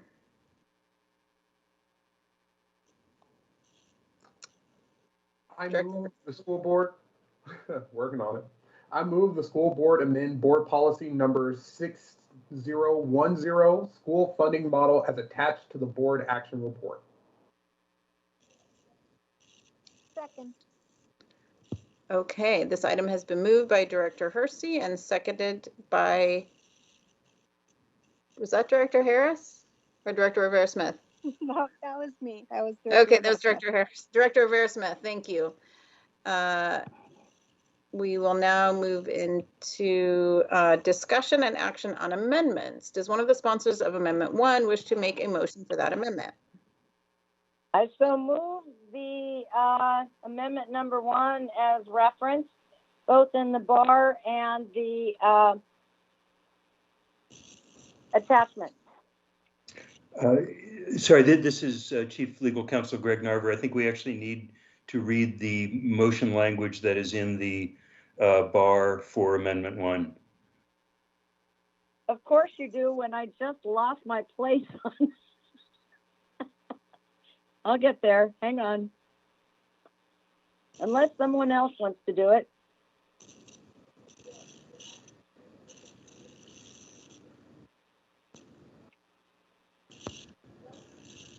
I don't have it up either. I'm actually trying to open Okay, that one right now. amendment 1, amending school board policy number 6010, comma, school funding model. Directors Harris and Rivera-Smith put forth. Approval of this item would approve Amendment 1 to the board action report titled Amending School Board Policy Number 6010, School Funding Model, and substitute Board Policy Number 6010 as attached to the amendment. To the extent the attached substitute policy conflicts with the information presented in the underlying board action report titled Amending Board Policy Number 6010, School Funding Model, the substitute policy shall control. Immediate action is in the best interest of the district. Is that correct, Chief Narver? Well, that was close. I think you were reading The entire. On the agenda. Yeah, you're reading from the agenda, which is very, very close to the motion language. I didn't hear the I move that the school board approve at the beginning, but I think. Number 3, I move that the Yes. school board approve Amendment 1 to the school board action report titled Amending School Board policy number 6010, school funding model, and substitute board policy number 6010 as attached to the amendment. To the extent the attached substitute policy conflicts with the information presented in the underlying board action report titled Amending Board Policy Number 6010, School Funding Model, comma, the substitute policy shall control. Immediate action is in the best interest of the district. Am I good now, sir? Absolutely. May I have a second, please? Second. Okay, so Amendment 1 has been moved by Director Harris and seconded by Director Rivera-Smith. Directors Harris and Rivera-Smith, I will turn it to you to brief us on Amendment 1. I'll go first, and I'll start with my apologies to staff and to my colleagues and to the community for getting this amendment in late, given my technology hell I've been suffering from. I did bring these issues up in the Audit and Finance Committee in November and referenced it, as did other directors, in the legislative meeting on November 18th. I don't mean to sound defensive, but with all due respect, I'm very embarrassed by this fact. The Weighted Staffing Standard Committee, or the School Funding Committee, has not been addressed since 2014. It is at the very heart of meeting our students' needs. And I want to see a board member appointed to that committee so that we can enhance our collaboration and communication. I also would like to see more diversity on the representation of staff and to include our labor partners in that committee. There have been suggestions that my putting this forth means that I do not trust staff. Nothing could be further from the truth. But we talk an awful lot about trust and accountability and transparency, and this cannot hurt us. Do I think that this whole policy needs to be redone? I do, in fact, but this is an incremental change, and I do not want the perfect to get in the way of the good. Additionally, I've heard second and third hand, as is the modality for the Seattle Public Schools, rumors, second, third hand, she said, he said, they said, that members of the past executive board are hugely conflicted about this. And I would suggest to them that A, having a school board member appointed as an ex officio builds bridges and understanding and collaboration. And B, is there nothing more important than how we distribute the few dollars we have, equity tiering, and courageous conversations as we do this important work? There is no question in my mind that senior staff and teams work very, very hard on this. And I see no downside to it, and I ask for your vote. Thank you so much. Okay, thank you, Director Harris. And Director Harris and I have had the opportunity to speak about this on numerous occasions. As the Chair of Audit and Finance and the one who requested that this particular, and with support of my committee members, that this policy needed to come forward and have work done. My vision for how this work needs to happen is one that is collaborative with staff. I've appreciated staff and their willingness to bring the procedure forward, because it did not have one before. And so that was the one word change to the policy was what allowed it to require a procedure, not just provide the option of a procedure. However, I do believe that while I'm not necessarily philosophically opposed to the amendment and its concept, that we're not quite ready to make that specific decision yet, because I'm not really sure that is necessarily the decision we want to make. I am open to the idea from those that are involved in WSS what it is to them and how it needs to work. But I'm also not sure that it shouldn't necessarily be a community member versus a board member assigned to that. And I want for our board to have a much more extended opportunity to discuss what those policy changes are and do that in collaboration with staff. And so that's my philosophy on it. And with that, I do believe that this is incredibly important work and it is work that we need to continue. I don't think there's any disagreement about that amongst us. And I look forward to doing all that work together, regardless of how we vote on this amendment. My preference is very strongly to take this up at a later time when we can look at it more holistically and also consider other options besides board members as being the ones to participate. So with that, I'm going to take it to Director DeWolf. Again, we're discussing the amendment to the one word change to the policy, which is accompanied by the new procedure. Director DeWolf. Thank you, Director Hampson. I don't have any questions. I'm not going to support the amendment, so you can go to the next director. Thank you. Okay, and then Director Hersey. Director Harris and I have had a conversation about this. I am currently in the abstention camp. Director Mack. I am in support of this amendment. When we pop open policies and change them, one word changes, they move some things forward, but in order to actually address the underlying issues, having been on the board for 3 years and watched the district for much longer than that, making policy changes, we still haven't gone back and dealt with some of the lettered policies.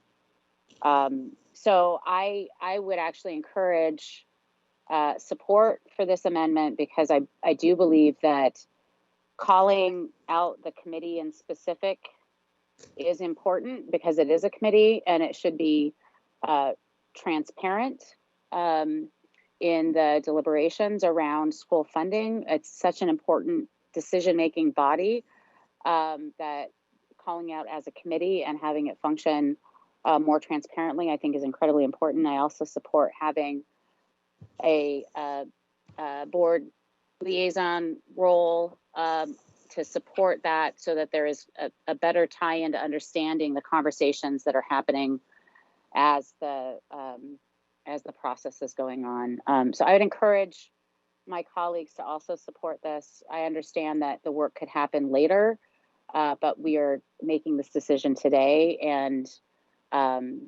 the other changes can happen later, and I think we'll dive into that, and I hope we can do good work there. But today is the day that we have this policy open, and these changes that Director Rivera-Smith and Harris are suggesting, I think, are important and helpful to moving that ball forward. Thank you. Director Rankin. I have concerns about precedent, which I actually hate it when people say that because every situation can be different, and just because something happens one time doesn't mean it automatically applies to other things. But I am sort of concerned in general about blurring the lines between staff internal work groups that staff is doing as part of their daily job, not an advisory group. It's them doing their work, and board roles and even community member roles, actually, because I know that, like with dyslexia, for example, there's a bunch of different groups, and one of those is an internal staff working group, which is important. And some community members have asked, how they can be part of that, and it's honestly not appropriate in that situation. There's time for public engagement, and we should obviously have access to know what's happening, in that work group. But there's time when people just need to be able to have the space to do their jobs without somebody else kind of hovering over, hovering over and kind of checking checking out, every facet of staff's daily duties. So I agree that with the weighting staffing standards, we have run into, and as Director Mack said, I've seen this in my 1 year on the board, but also more substantially with weighted staffing standards as a community member, the impact that it can have and the issues that there are that do need to be addressed. I feel like we should be addressing that, could address that better with policy and some, other considerations rather than relying on a board member to ameliorate the issues that are coming up as one board member capacity. Two, I would rather not rely on individual ability to do a role if we can have it be somewhere in policy, because depending on the board director, that could be really effective or it could be, a wash. So if we can put it in policy work, I would prefer that as a solution to this issue. Thank you. We're going to go to Director Vera Smith and Director Harris, if you could mute. I know it's annoying to mute and unmute when you're on the phone, but we're getting feedback when we're both unmuted. Thank you. Director Vera Smith? I am unmuted. I am muted. Thank you. I really appreciate the complexity of this one.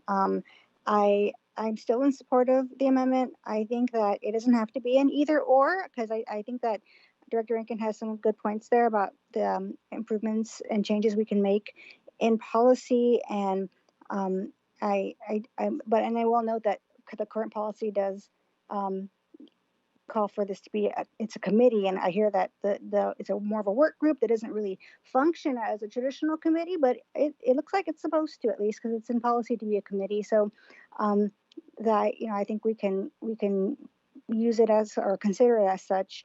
And I again, like, I'm trying to, and I'm going to sound like a broken record here, but I'm trying to center the students and the schools, and the funding model is something that we all kind of came into this work knowing that we really want to do a deep dive into to best serve our students and schools. And this is a step in that direction. Again, I don't think it has to be an either or. I think we can make this change and still do other changes, do other work, find other avenues, just like, again, like even Director Hampson noted, it could be a community member. Granted, I will say that, I feel bad putting more on community in these individual roles when this are our roles already. I hate that, the staff might feel like we're, trying to sit in too much, babysitting in a way, but, there's a trust issue. Perhaps they feel against them, but, I hope they trust us. I hope that the staff can trust that, we're looking to collaborate and to just represent back to our constituents what's happening in these inner workings that nobody knows about. Like the WSS is to me such a mystery, even as a board member, and this committee especially. So I really appreciate everyone's concerns on both sides. I want to see, movement, and I believe this is one way that we can start that. Thank you. President Hampton, may I wrap up, please? I'm sorry, what? May I wrap up, please? Director Harris here. Sure, go ahead. Please. Thank you. As folks know from their service on the board, and last year, the weighted staffing standard formula comes to us pre-baked, and we vote it up or down. And it's like so many things, the work has been done, and there is not an opportunity for board members to weigh in on one of our most important fiduciary duties. And I am of the belief the more collaboration and communication we have, the better off we all are. And again, let's not get the good mixed up with the perfect. This is not an either or. We can still work on this policy next year. This is incremental change. Thank you. Okay, so I'm going to go ahead and ask for Ms. Wilson-Jones to please do roll call for this amendment? Director Rivera Smith, Aye. Director DeWolf, No. No. Director Hampson, No. Director Harris, Aye. and apologies, I called this out of order, Director Hampson. Director Hersey, Abstain. Director Mack, Aye. Director Rankin. No. This motion has not passed with a vote of 3-3 to with one abstention. Okay, so that brings us back to the amendment, the original board action, for which we have already had a motion and a second. And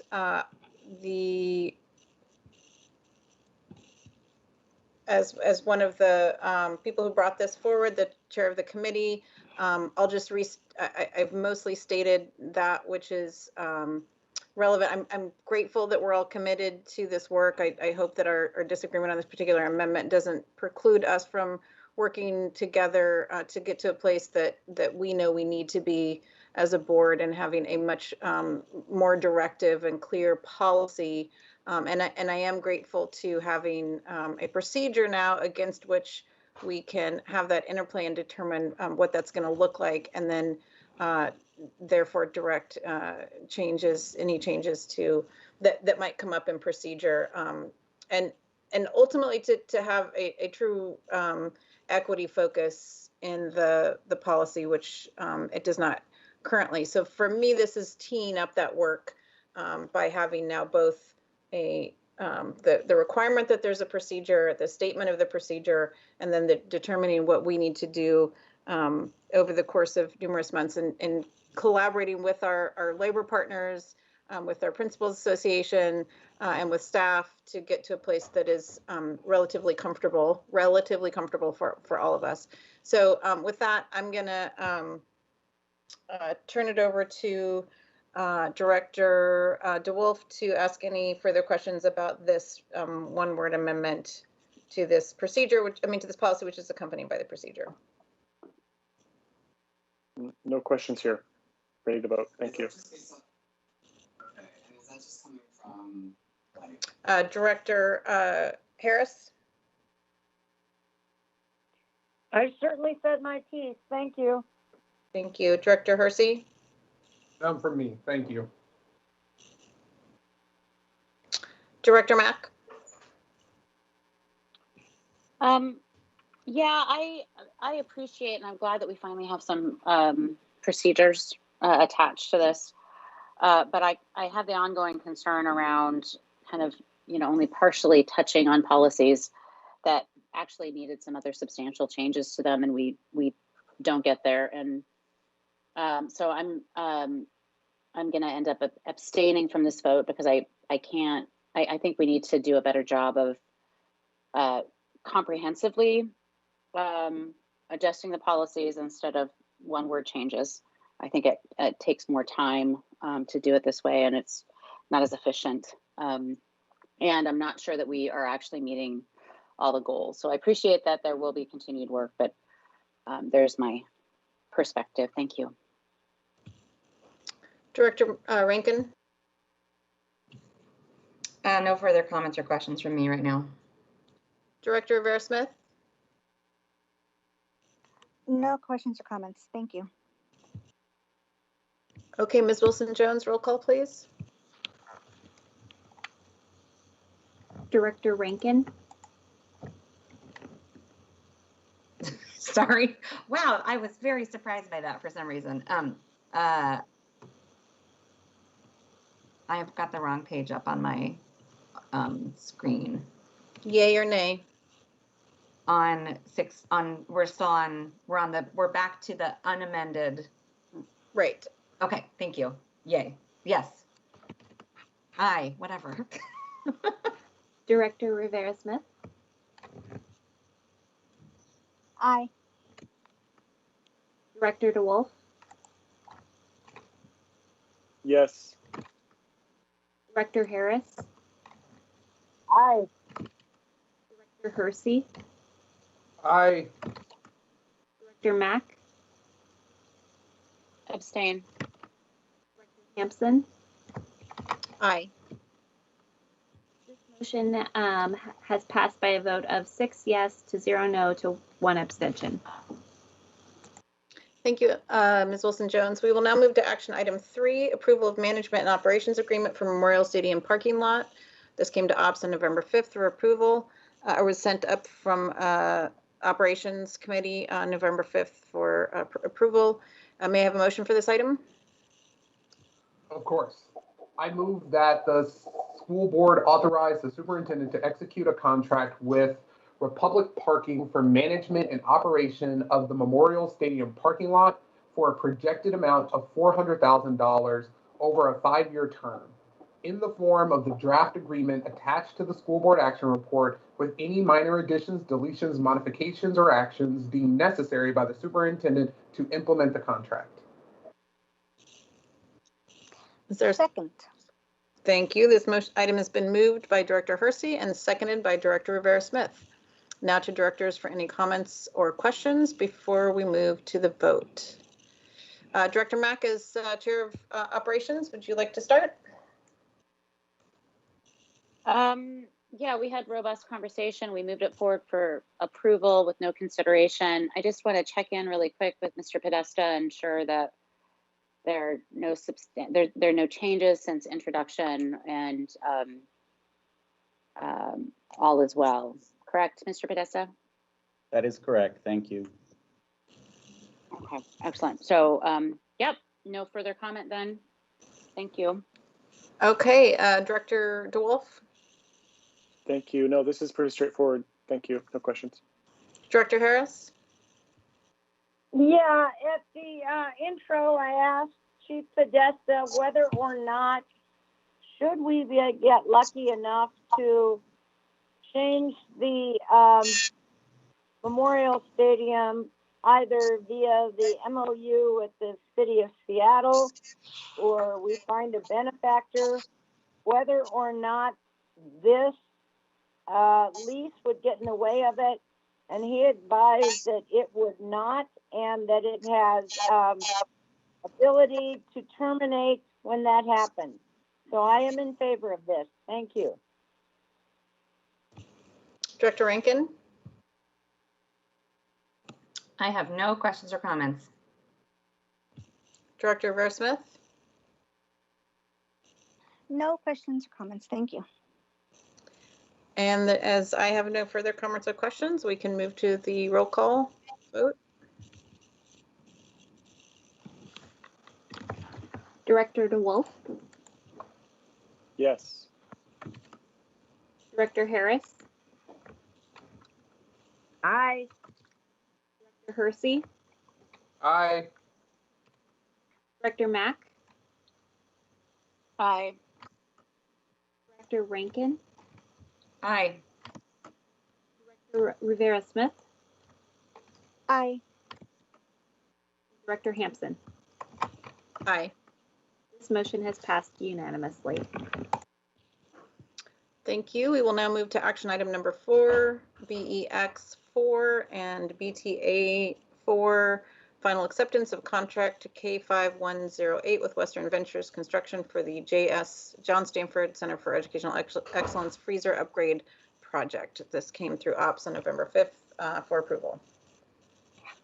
May I have a motion? I move that the school board accept the work performed under contract K5108 with Western Ventures Construction for the John Stanford Center for Educational Excellence freezer upgrade project as final. Second. This item has been motioned by Director Hersey and seconded by Director Rivera Smith. Now to directors for any comments or questions before we move to the vote. Let's start with Director Rivera Smith. I think typically you start with chairs. Sorry. Oh, I'm sorry. I keep forgetting the chair part. Yes, sorry. Yep. That's okay. Especially on these. Please go. It's all good. It's final acceptance. These are always celebratory, and in this case, we absolutely needed this, which I know has been working very hard for all of the. I think we heard 30,000 meals. I don't know the number, but yay! And Mr. Podesta, do you have any additional comments or thoughts on this final acceptance?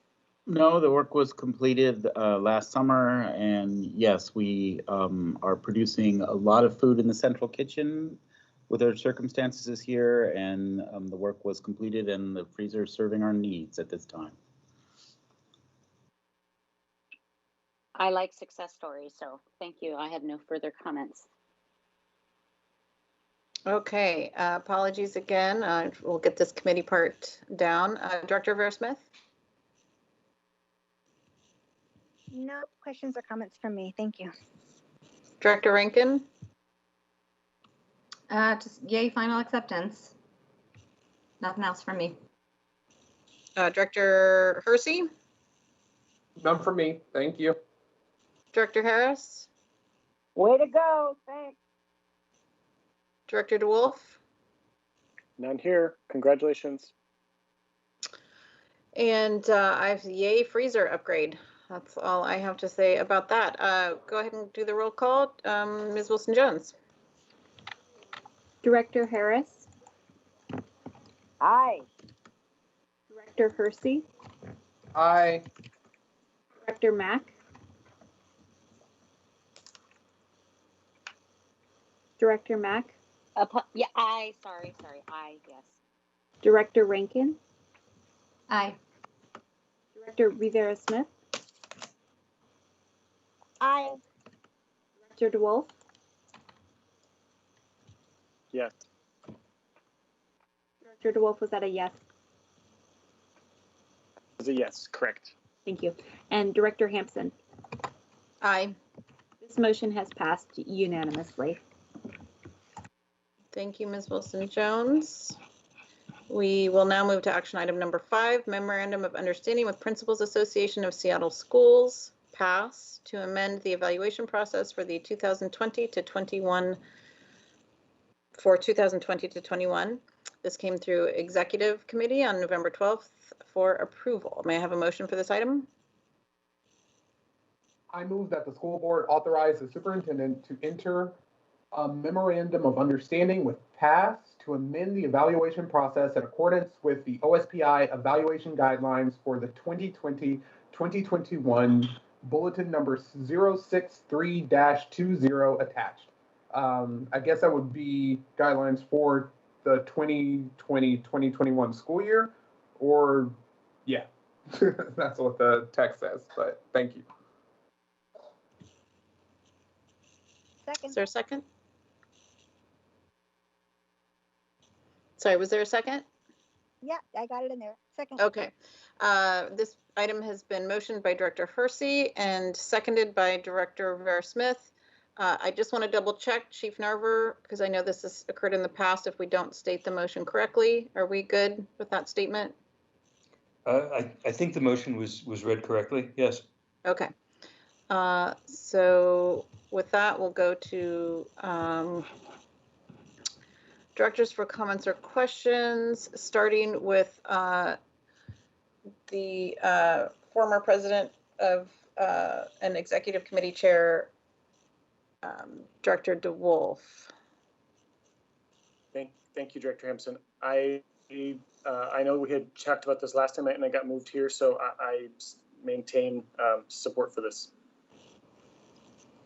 And do we need to hear anything additional from staff? Are we good to move forward through directors? Director Hampson, this is Clover Codge with Human Resources. I just wanted to let everybody know that I'm here today joined by Rainey Swan, the Executive Director of the Principals Association of Seattle Schools, here to show her support of this item. I'm happy to answer any questions the directors have. Thank you. Okay, thank you for letting us know that. And in my mind, you're standing there together, which I know is not the case, but so let's go with Director Harris for questions. Thank you so much, and thank you, Ms. Swan, for being available. It was disconcerting to hear from principals that this was on the agenda, and I understand, again, second and third hand, which is not how I like doing business, that you, as the Executive Director of PASS, and Chief Clover Codd, Director of Human Resources, are going to continue to discuss, converse, and negotiate the evaluations. Is that correct? Hi, thank you for having me. This is Rainey. So just to clarify, when you say to discuss evaluations further, can you let me know, can you expand on that? My understanding back in November, when I moved this to a time certain, and when the executive committee passed this, and unfortunately we didn't have the opportunity to converse in that meeting for whatever reasons when PASS was invited, that there is a split in PASS leadership regarding the evaluation protocols and potential MOUs in the future. Thank you. So I can apologize to you directly for not being in that meeting. I was actually out at that time, so I didn't make the meeting. I apologize. As of right now, the MOU as it stands, we would appreciate it.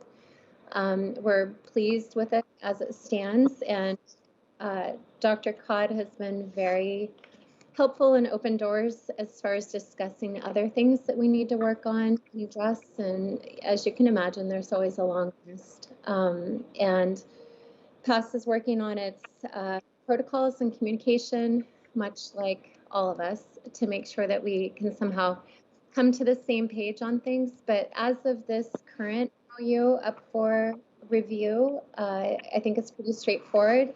It follows the OSPI memo and guidelines, and we are ready to move that forward. Thank you. And thank you, and no apology necessary. Much appreciate. Thank you. Okay, Director Hersey? No additional questions from me. Thank you. Director Mack?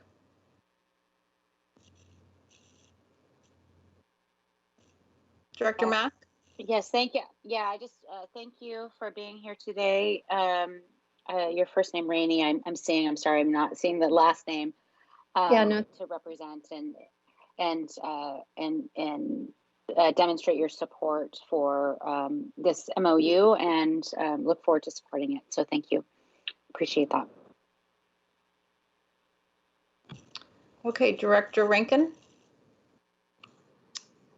Just hello, Director Swan, and thanks for being here. I don't have any questions. It's nice to have words straight from the PASS representative that that yes, we're good to go. So, Director Rivera-Smith?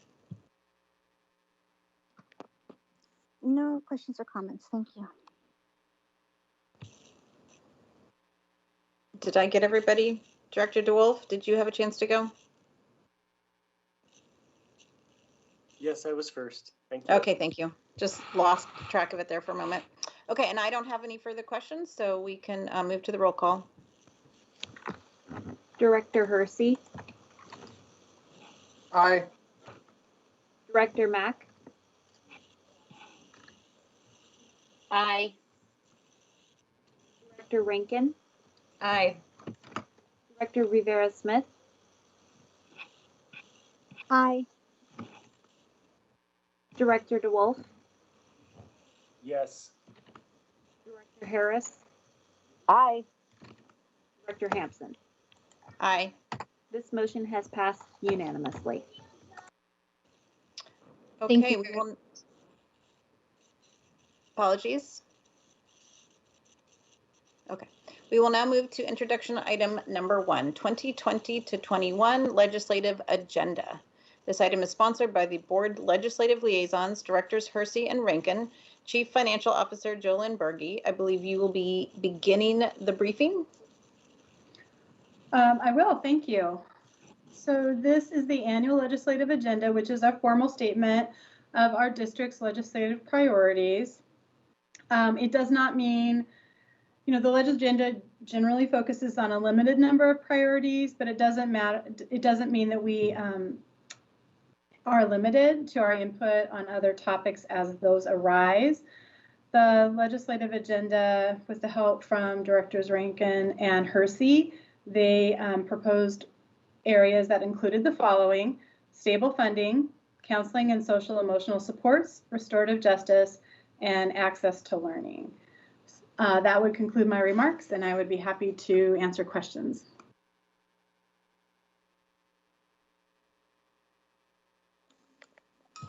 Okay, I'm going to go to Vice President Hersey to start off as one of the leads from the board on the legislative work. Awesome, thank you. I don't have much to add. The draft as it stands right now is in community. It has been shared out, and am currently waiting for any responses or feedback that folks have on it. I think that where we're at currently, though, is a good basis, and moving forward, just really interested in continuing to work directly with communities, specifically our students furthest away from educational justice, to give them some serious voice in developing this agenda. And I think that we have arrived at a place that we can all be proud of for this round, and just looking forward to seeing how we can include their voices more holistically going forward. Thank you. And Director Rankin, as the other co-sponsor, do you want to go ahead and speak as well? I'll just quickly express appreciation for Chief Berge and Vice President Hersey for one, to Director Hersey for insisting and communicating with community, insisting that this come from community and be with community, and to Chief Berge for being a partner in doing things a little bit differently. So that's all from me. Okay, we'll go back to the top of the order. Director DeWolf. Thank you, Director Hanson. I just wanted to just offer gratitude and appreciate the hard work of Directors Rankin and Vice President Hersey, as well as grateful to Chief Berge for just honing in on this process. So I know that it's gone through rigorous oversight from them, and I do really like where this landed. So very supportive. Thank you. And then to Director Harris, I'm sorry. Thank you. I would like to add my gratitude for Aaron Bennett, who previously was our Director of Strategic Planning and had a lot to do with this. And my welcome to Julia Worth as her successor, not replacement. People can't be replaced, they can be succeeded. With respect to next year's legislative agenda, I have two concerns that I want to put on the record, and I would very much like to have included in the minutes of this meeting. One, the recent disclosure of OSTI Superintendent Chris Reichdahl that says we don't need a lot more money. I am hugely disturbed with that and have already reached out to him. Two, the fact that the legislature will be working remotely and with limitations on resolutions and policies and legislation coming forward. And I suspect we will get the short end of the stick. And three, I very much would like to see the school board have a hand in determining next year who our lobbyist is.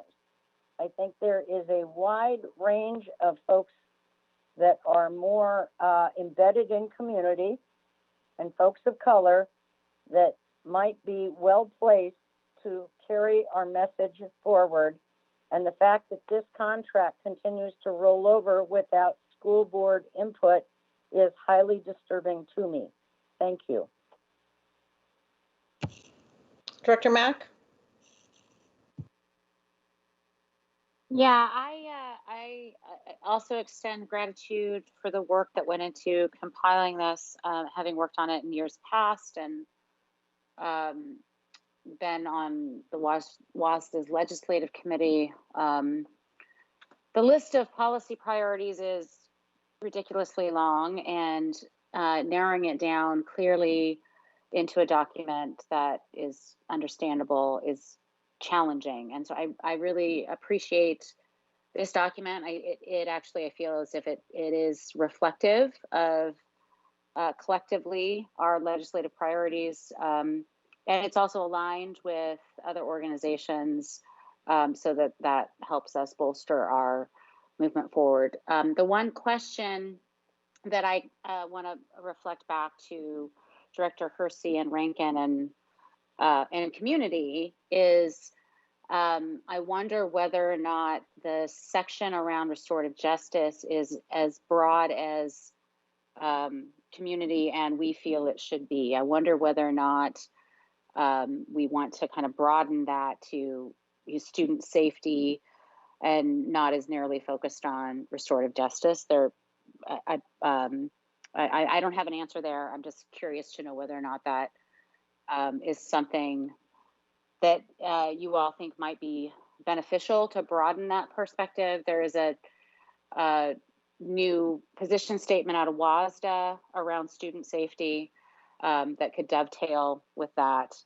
And I don't think it's necessarily a necessity, but I'm just wondering whether or not that would be of interest for my colleagues to augment.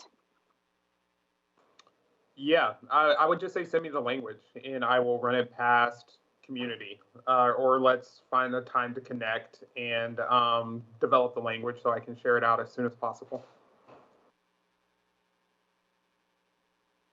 Great, I will do that now. Thank you. Can you see me, please? I'm just curious to see it too.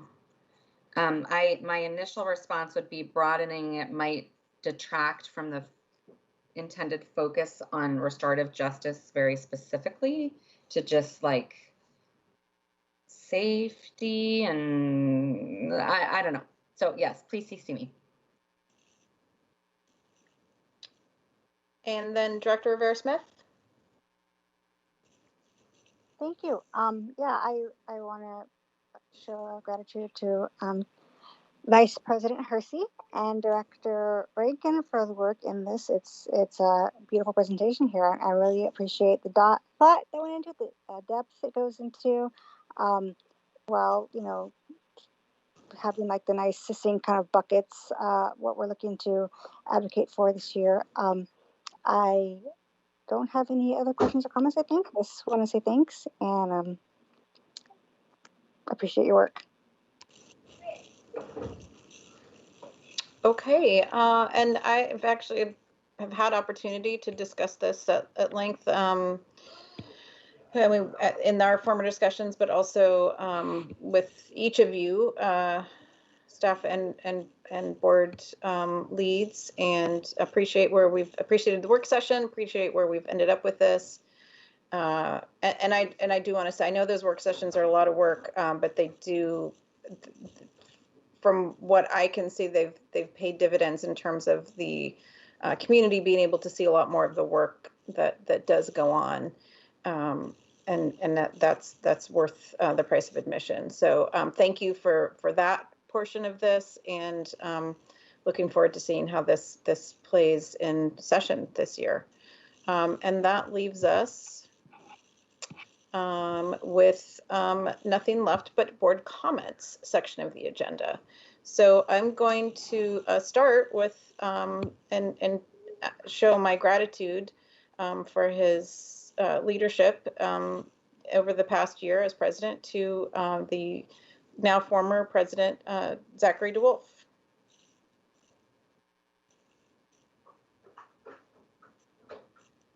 Are you there, Zachary? Oh, no, I'm sorry. He left. I forgot. He had to pop off and attend to some personal matters. So that takes us to Director Harris. Okay. First, congratulations to our new executive committee. I look forward to the next year. I look forward to Saturday's retreat. It's a packed agenda, and we left a great many items on that agenda from Monday's reopening work session that the community is watching with great interest. And I truly hope that the community will sign in and listen up. Oftentimes the board retreats only have 1 or 2, maybe max 5 folks. And that's a great learning opportunity. I appreciate that we don't get to share food and hugs, but well worth your time for future issues. We left quite the laundry list on Monday night for staff to address on a number of issues. I guess I come back to my same issues that I have for previous to my service on the board of 5 years and continuing, and that is communication and collaboration. We have a number of issues out there that are exploding on social media, and a vacuum unless the school district sends out proactive, factual updates to the board and the community, get lost in rumor, innuendo, and then it takes us 10 times longer to fix what those facts are and to potentially re-earn broken trust. I'm thinking right now a number of issues. The interim SBAC test, staff and colleagues know that folks do not understand what is being proposed, and apparently our labor partners do not either. And the fact that we missed the Friday memo because of the holiday didn't help. But I have to believe we can and must do better. I also think that that this board intra-communication can and must do better, and my hope is that Saturday we can delve into some of those issues, but I truly wonder with respect to how packed the agenda is, and I believe in transparency and OPMA, but I hope the community understands how fractured our communication is, in that we cannot communicate with more than 3 board members at a time, which leads to miscommunication and frankly mistrust. And I hope we take some of those restorative justice principles and realign ourselves with those. I've got a number of goals this year that I hope to see effectuated. Certainly the weighted staffing standards and school funding models. And please appreciate and understand, I mean absolutely no disrespect to staff. It's about transparency that I'm after. I would like to see us do something with respect to Memorial Stadium and the MOU, and go after private partners if the city won't help us. I'd like to see a resolution, and happy to write it. It talks about how we choose principals. Some schools get community input, and some schools are foisted with whomever staff and the superintendent decides is the best fit. I again go back to that phrase that I've heard the superintendent use, and are we a system of schools or a school system? And I am so hopeful of the day that folks have input, much like participatory budgeting, etc. I think that we all absolutely are well served when we collaborate and communicate more. I would like to see more communication to board members, whether it be under confidentiality or attorney-client privilege, e.g. HR quarterly reports that were referenced and directed to the superintendent 2 years ago. Being blindsided by media, social media, or phone calls about what has happened last in the school district when we're the fiduciary keepers of the flame is hugely disconcerting. And I hope we can put our personal hurts aside and address the fact that these are fiduciary concerts that people elected us to. We cannot afford to feel hurt by things. And put those aside and be as transparent and brave with each other as we possibly can. The other issues that are hugely concerning to me are making up for lost time on ethnic studies. That is long overdue, and our students and our communities deserve different curriculum and collaboration. Additionally, I welcome Ms. Worth already, Erin Bennett's successor. I have expressed to her concerns that I've heard on social media, straight up, face to face, about her associations with Lev or Green Dot charter schools. I don't know what the truth is, but I sure would like to, as an elected fiduciary school board member, as opposed to being blindsided. Again, it's an honor, it's a privilege. I look forward to serving with each of you who I care about deeply, senior staff, colleagues, and others. And I wish to hell we were in person so we could see the three-dimensional communication, people's physical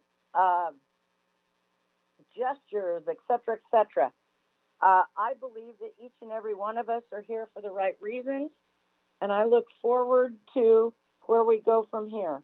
Last, I will go on record yet again.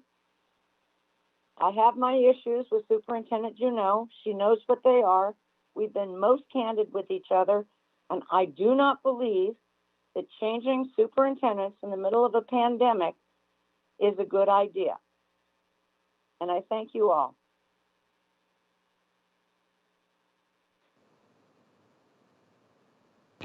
Okay, Director Hersey?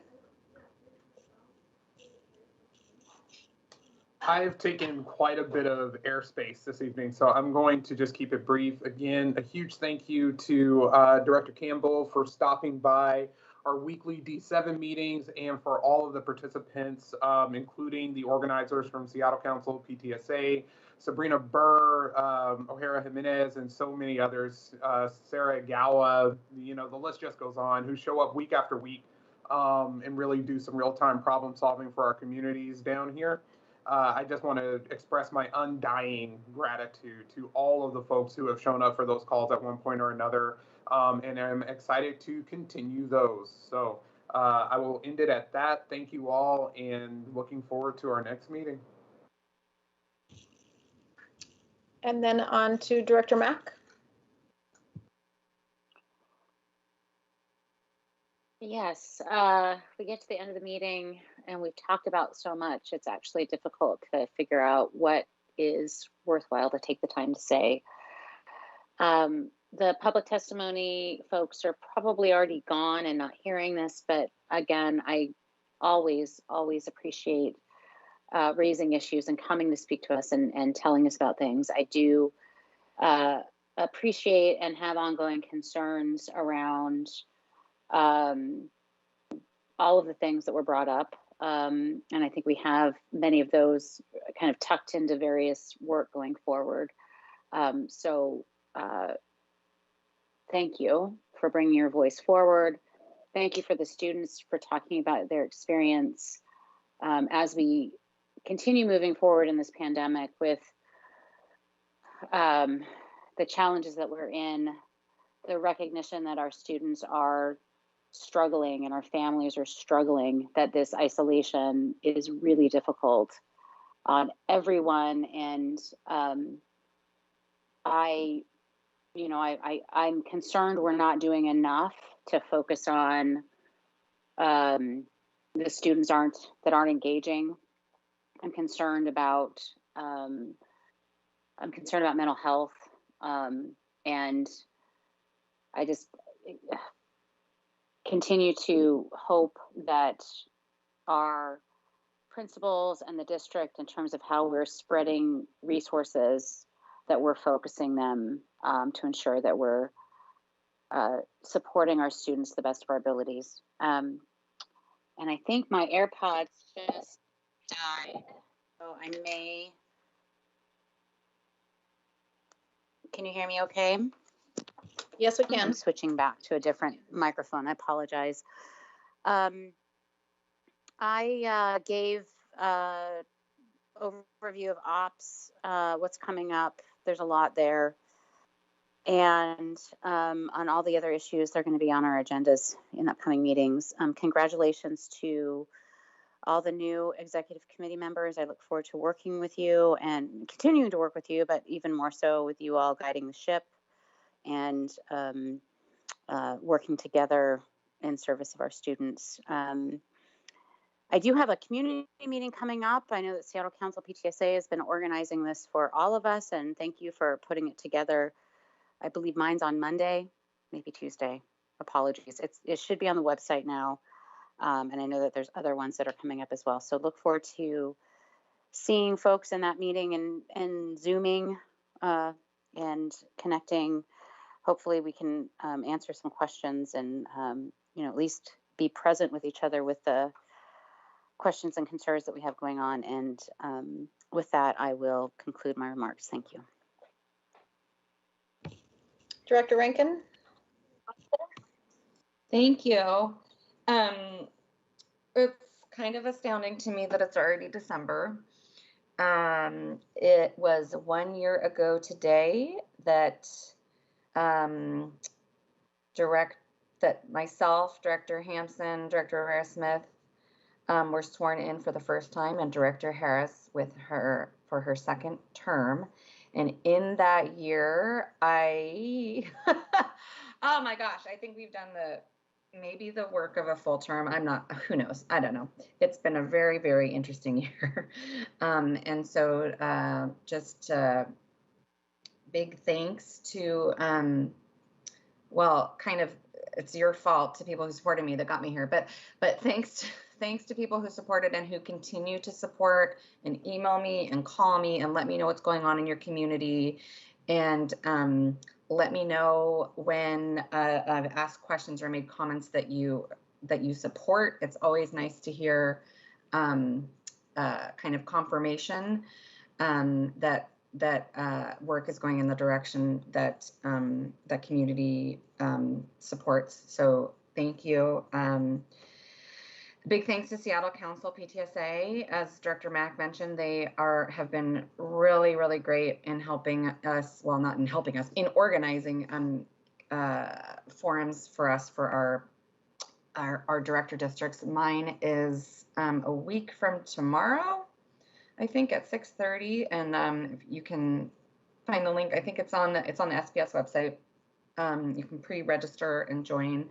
And I look forward to answering questions about outdoor and community pilots and what's happening there, about how your student and family are doing.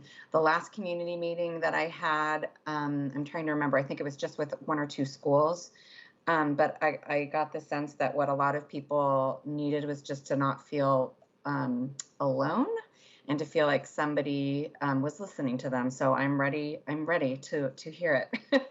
A big thanks to the speakers, in particular the student speakers this evening.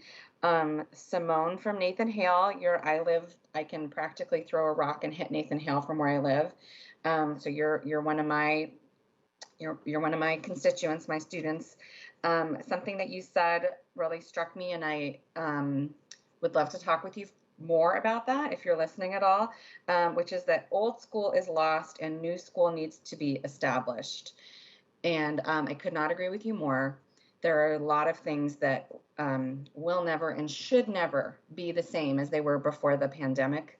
That we have to make some big shifts in how we approach education right now in this emergency situation, but that also we should never go back to exactly what we had before. It's a huge opportunity to do the things that Simone and the student from Lincoln were talking about: hands-on, project-based, collaborative learning,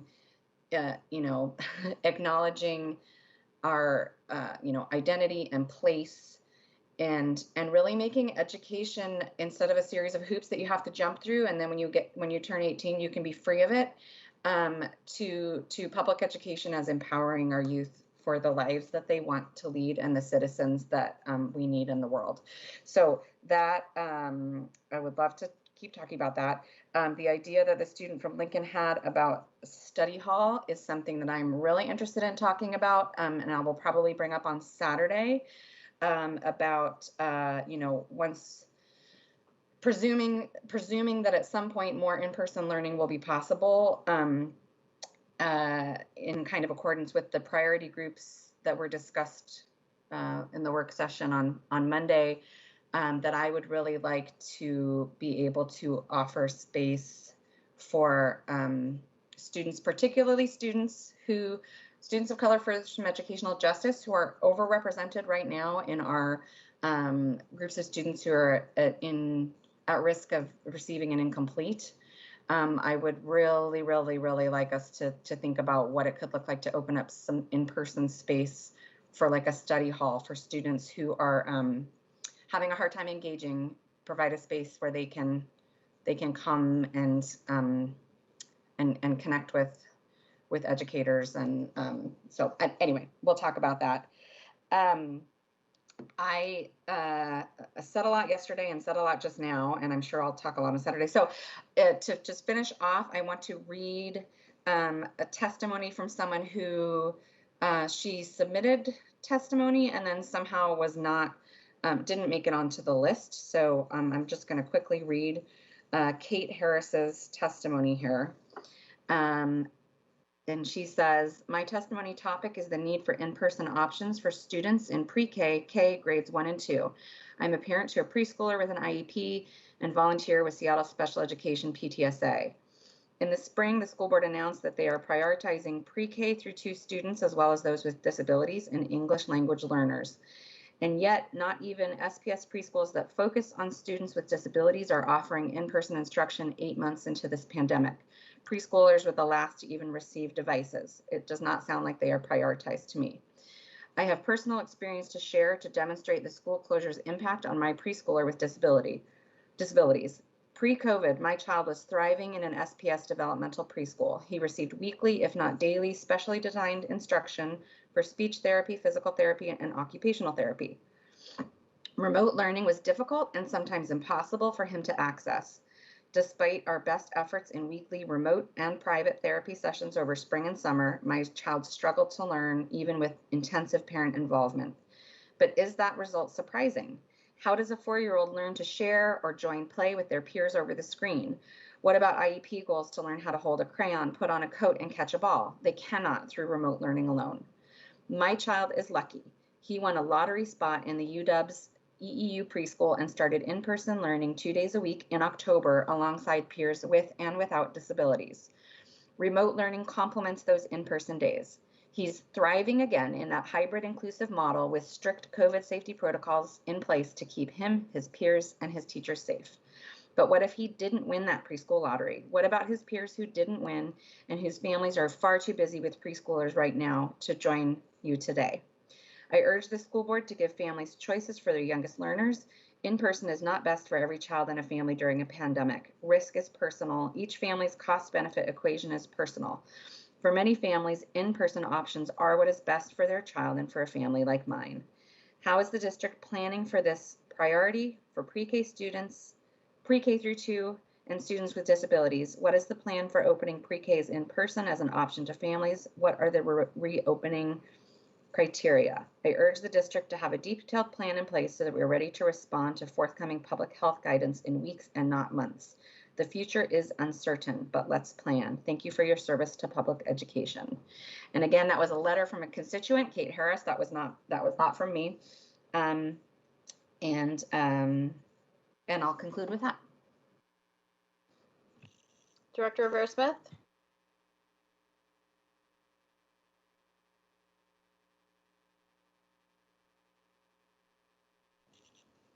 You still with us, Director Rivera-Smith, or you're muted? I'm trying. Can you hear me now? Yep, gotcha. Okay, great. My device is flipping pages on me for no reason, so I'm really sorry about that. Thank you. It's been a long night. I hate to keep us here terribly longer, but I do want to take a chance to respond as much as I can to a community who came out tonight, earlier this afternoon, I guess, really, to share their truths with us. And thank you as well, again, to our student speakers, to Nisa and Simone, representing Nathan Hill, and all students with their voices. Hearing directly from students really is what we need right now to hear about, from them on remote learning, and how that's affecting them, how it's going, because they're where it's at. And as Director Rankin pointed out, I mean, I can't get it out of my head either. The old school is lost and new school needs to be established is really where our thinking needs to be. And I believe that our board, I believe we feel that way. I believe that's where we are in tune with that, and we'll do what we can. Likewise, to our other student, Jesus, thank you for sharing your input on the median graduation requirements. Absolutely, our district is very acutely aware that student home situations are not equal, and we have made decisions specifically to mitigate the disadvantages that some students might face because of that. For example, in regards to attendance and grading, testing, and specifically to your point on the graduation requirement credits. I believe, and I'm going to fudge this probably, but I'll get it wrong a little bit. But we have approved a 2-credit waiver of elective credits for this year's seniors. Specifically, it sounds like exactly to your point here, and I'm sure I'm getting the details wrong a little bit, and hopefully, maybe somebody on staff could follow up with you as you asked, and or with me, and I can pass it on to you, because like I said, I think we've touched on what you're looking for, and I would love to share that more with you. So thanks in advance to any staff who is listening and wants to do that, or can follow up with that. Thank you. To our Native students, to Kayla, thank you for testifying again with us. I know you've been here before, and I appreciate your advocacy for your and your fellow Native students' needs, your suggestions for designated safe spaces. That sounds like a really would be helpful and great to produce for you. I know that even as we're in virtual, we do have our equity partnership engagement department has created affinity spaces online. I'm not sure how far that's reaching. I honestly don't know enough about our Native Ed program as I should, but I feel like I did understood they were doing something to that effect as well. So hopefully we can find that for you. Annabelle, I genuinely appreciate your simple but very on point message. And I can't speak for anyone else, but for myself, I'm a few decades old, but I definitely find ways to grow up every day. So that's something that I think we're all doing. Thank you for the reminder. To Sabrina Burr and Gia Tran, I know you had 2 separate stories, but they were both heartbreaking, honestly. And I appreciate that neither of you are just looking for individual solutions and remedies to your situations, but you're looking for district-wide change. And that, that will lead to the elimination of these traumatic experiences that too many students and families are facing. And as you said, Sabrina, our strategic plan priorities must trickle down to buildings. And I believe that we are continuously working towards that goal. And the most significant move of which may be, as you know, is our consideration of a forthcoming anti-racist policy in the next few months. So definitely, we hear you. Don't want any families to be experiencing the kind of negative situations and traumas you are. Please stick with us. We're hearing you and working for that. To Chris Jackins, unfortunately, your facts didn't make it to us, and most of your points passed on consent agenda, so we didn't really get to consider them before that. But I am intrigued with your contention to money following the students. I want to talk maybe more about that, because that stood out to me. To Dr. Carol Simmons, thank you as always for your testimony. And despite myself being a renowned apparent note taker, I missed a couple of recommendations, so I'll have to go back and listen again to the recording. But in response to your first point, at least regarding measuring of students' access and and technology devices and segregation of all that data. Again, I believe we're doing that, at least at the school level to some extent, but there's always more we can do. And just thank you again for your advocacy. Emily Churkin, I love when people take careful eyes to our communications and engagement tools, because that means that they're reaching people. And so thank you for that. And at the same time, we are always looking for ways to measure, best evaluate and communicate. So recommendations are always appreciated. Sarah Wilson, again, I really do appreciate your honesty regarding why UNEA chose to forego our invitation to take part in the participatory budgeting process. And I'll let you know that I've heard personally from at least one other community organization that has recently turned down an invitation to take part in engagement with us for similar reasons. And it's of course very disappointing, but it's also eye-opening, right? Because we need to know these. We want to know why, what's keeping people from wanting to engage our community groups.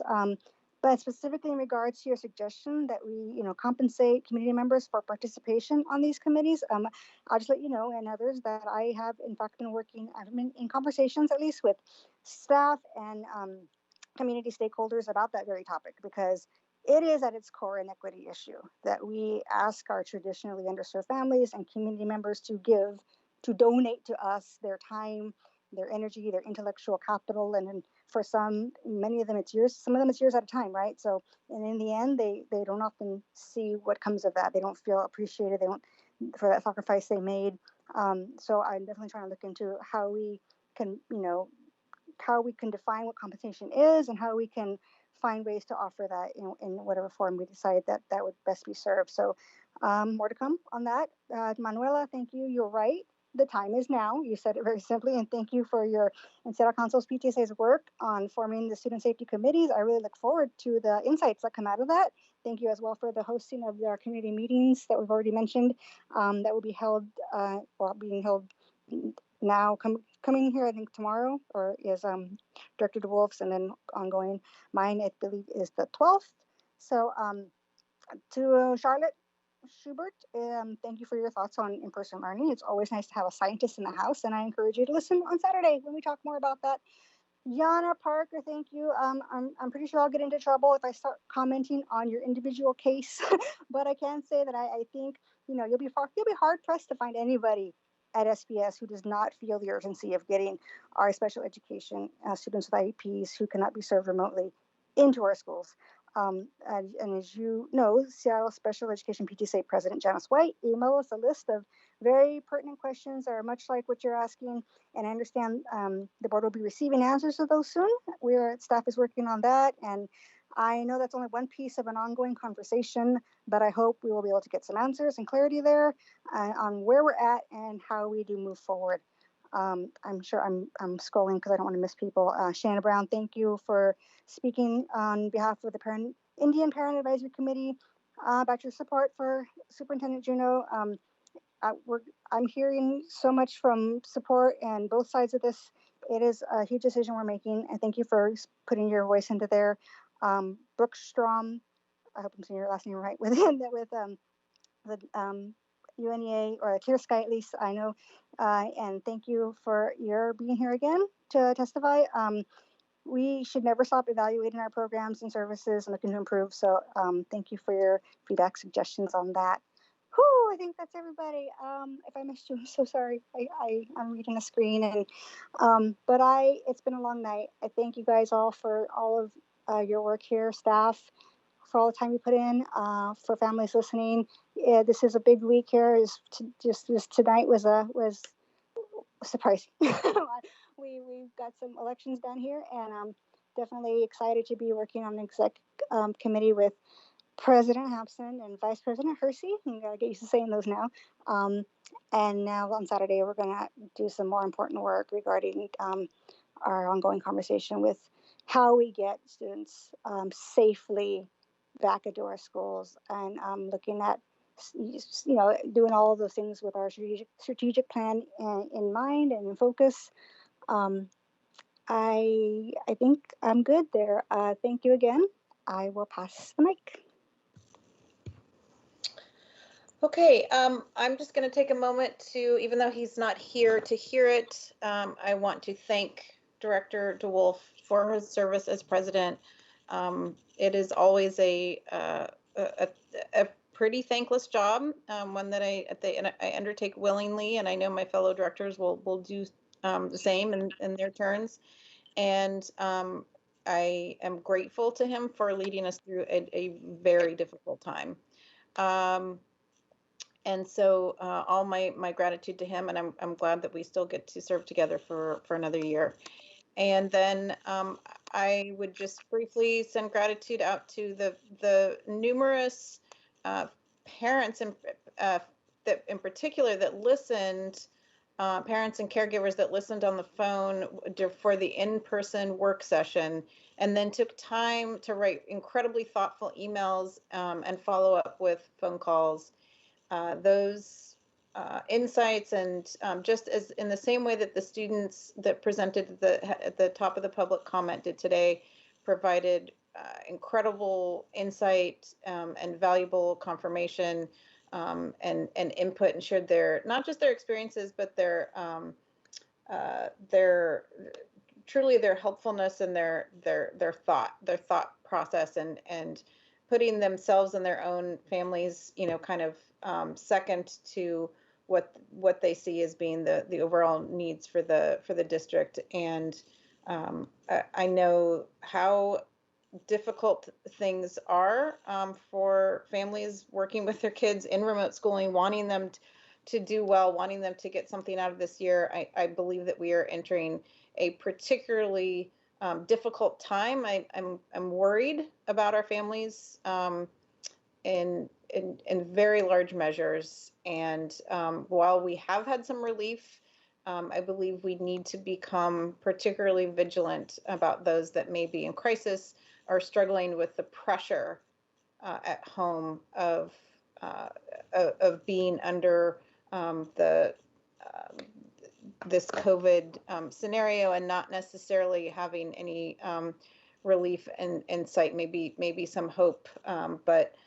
So I would just ask all of us to try to be as supportive and giving of grace of one another, of teachers, of students, and trying to give as much space and time for folks to get at least some kind of a mood lift on any given day.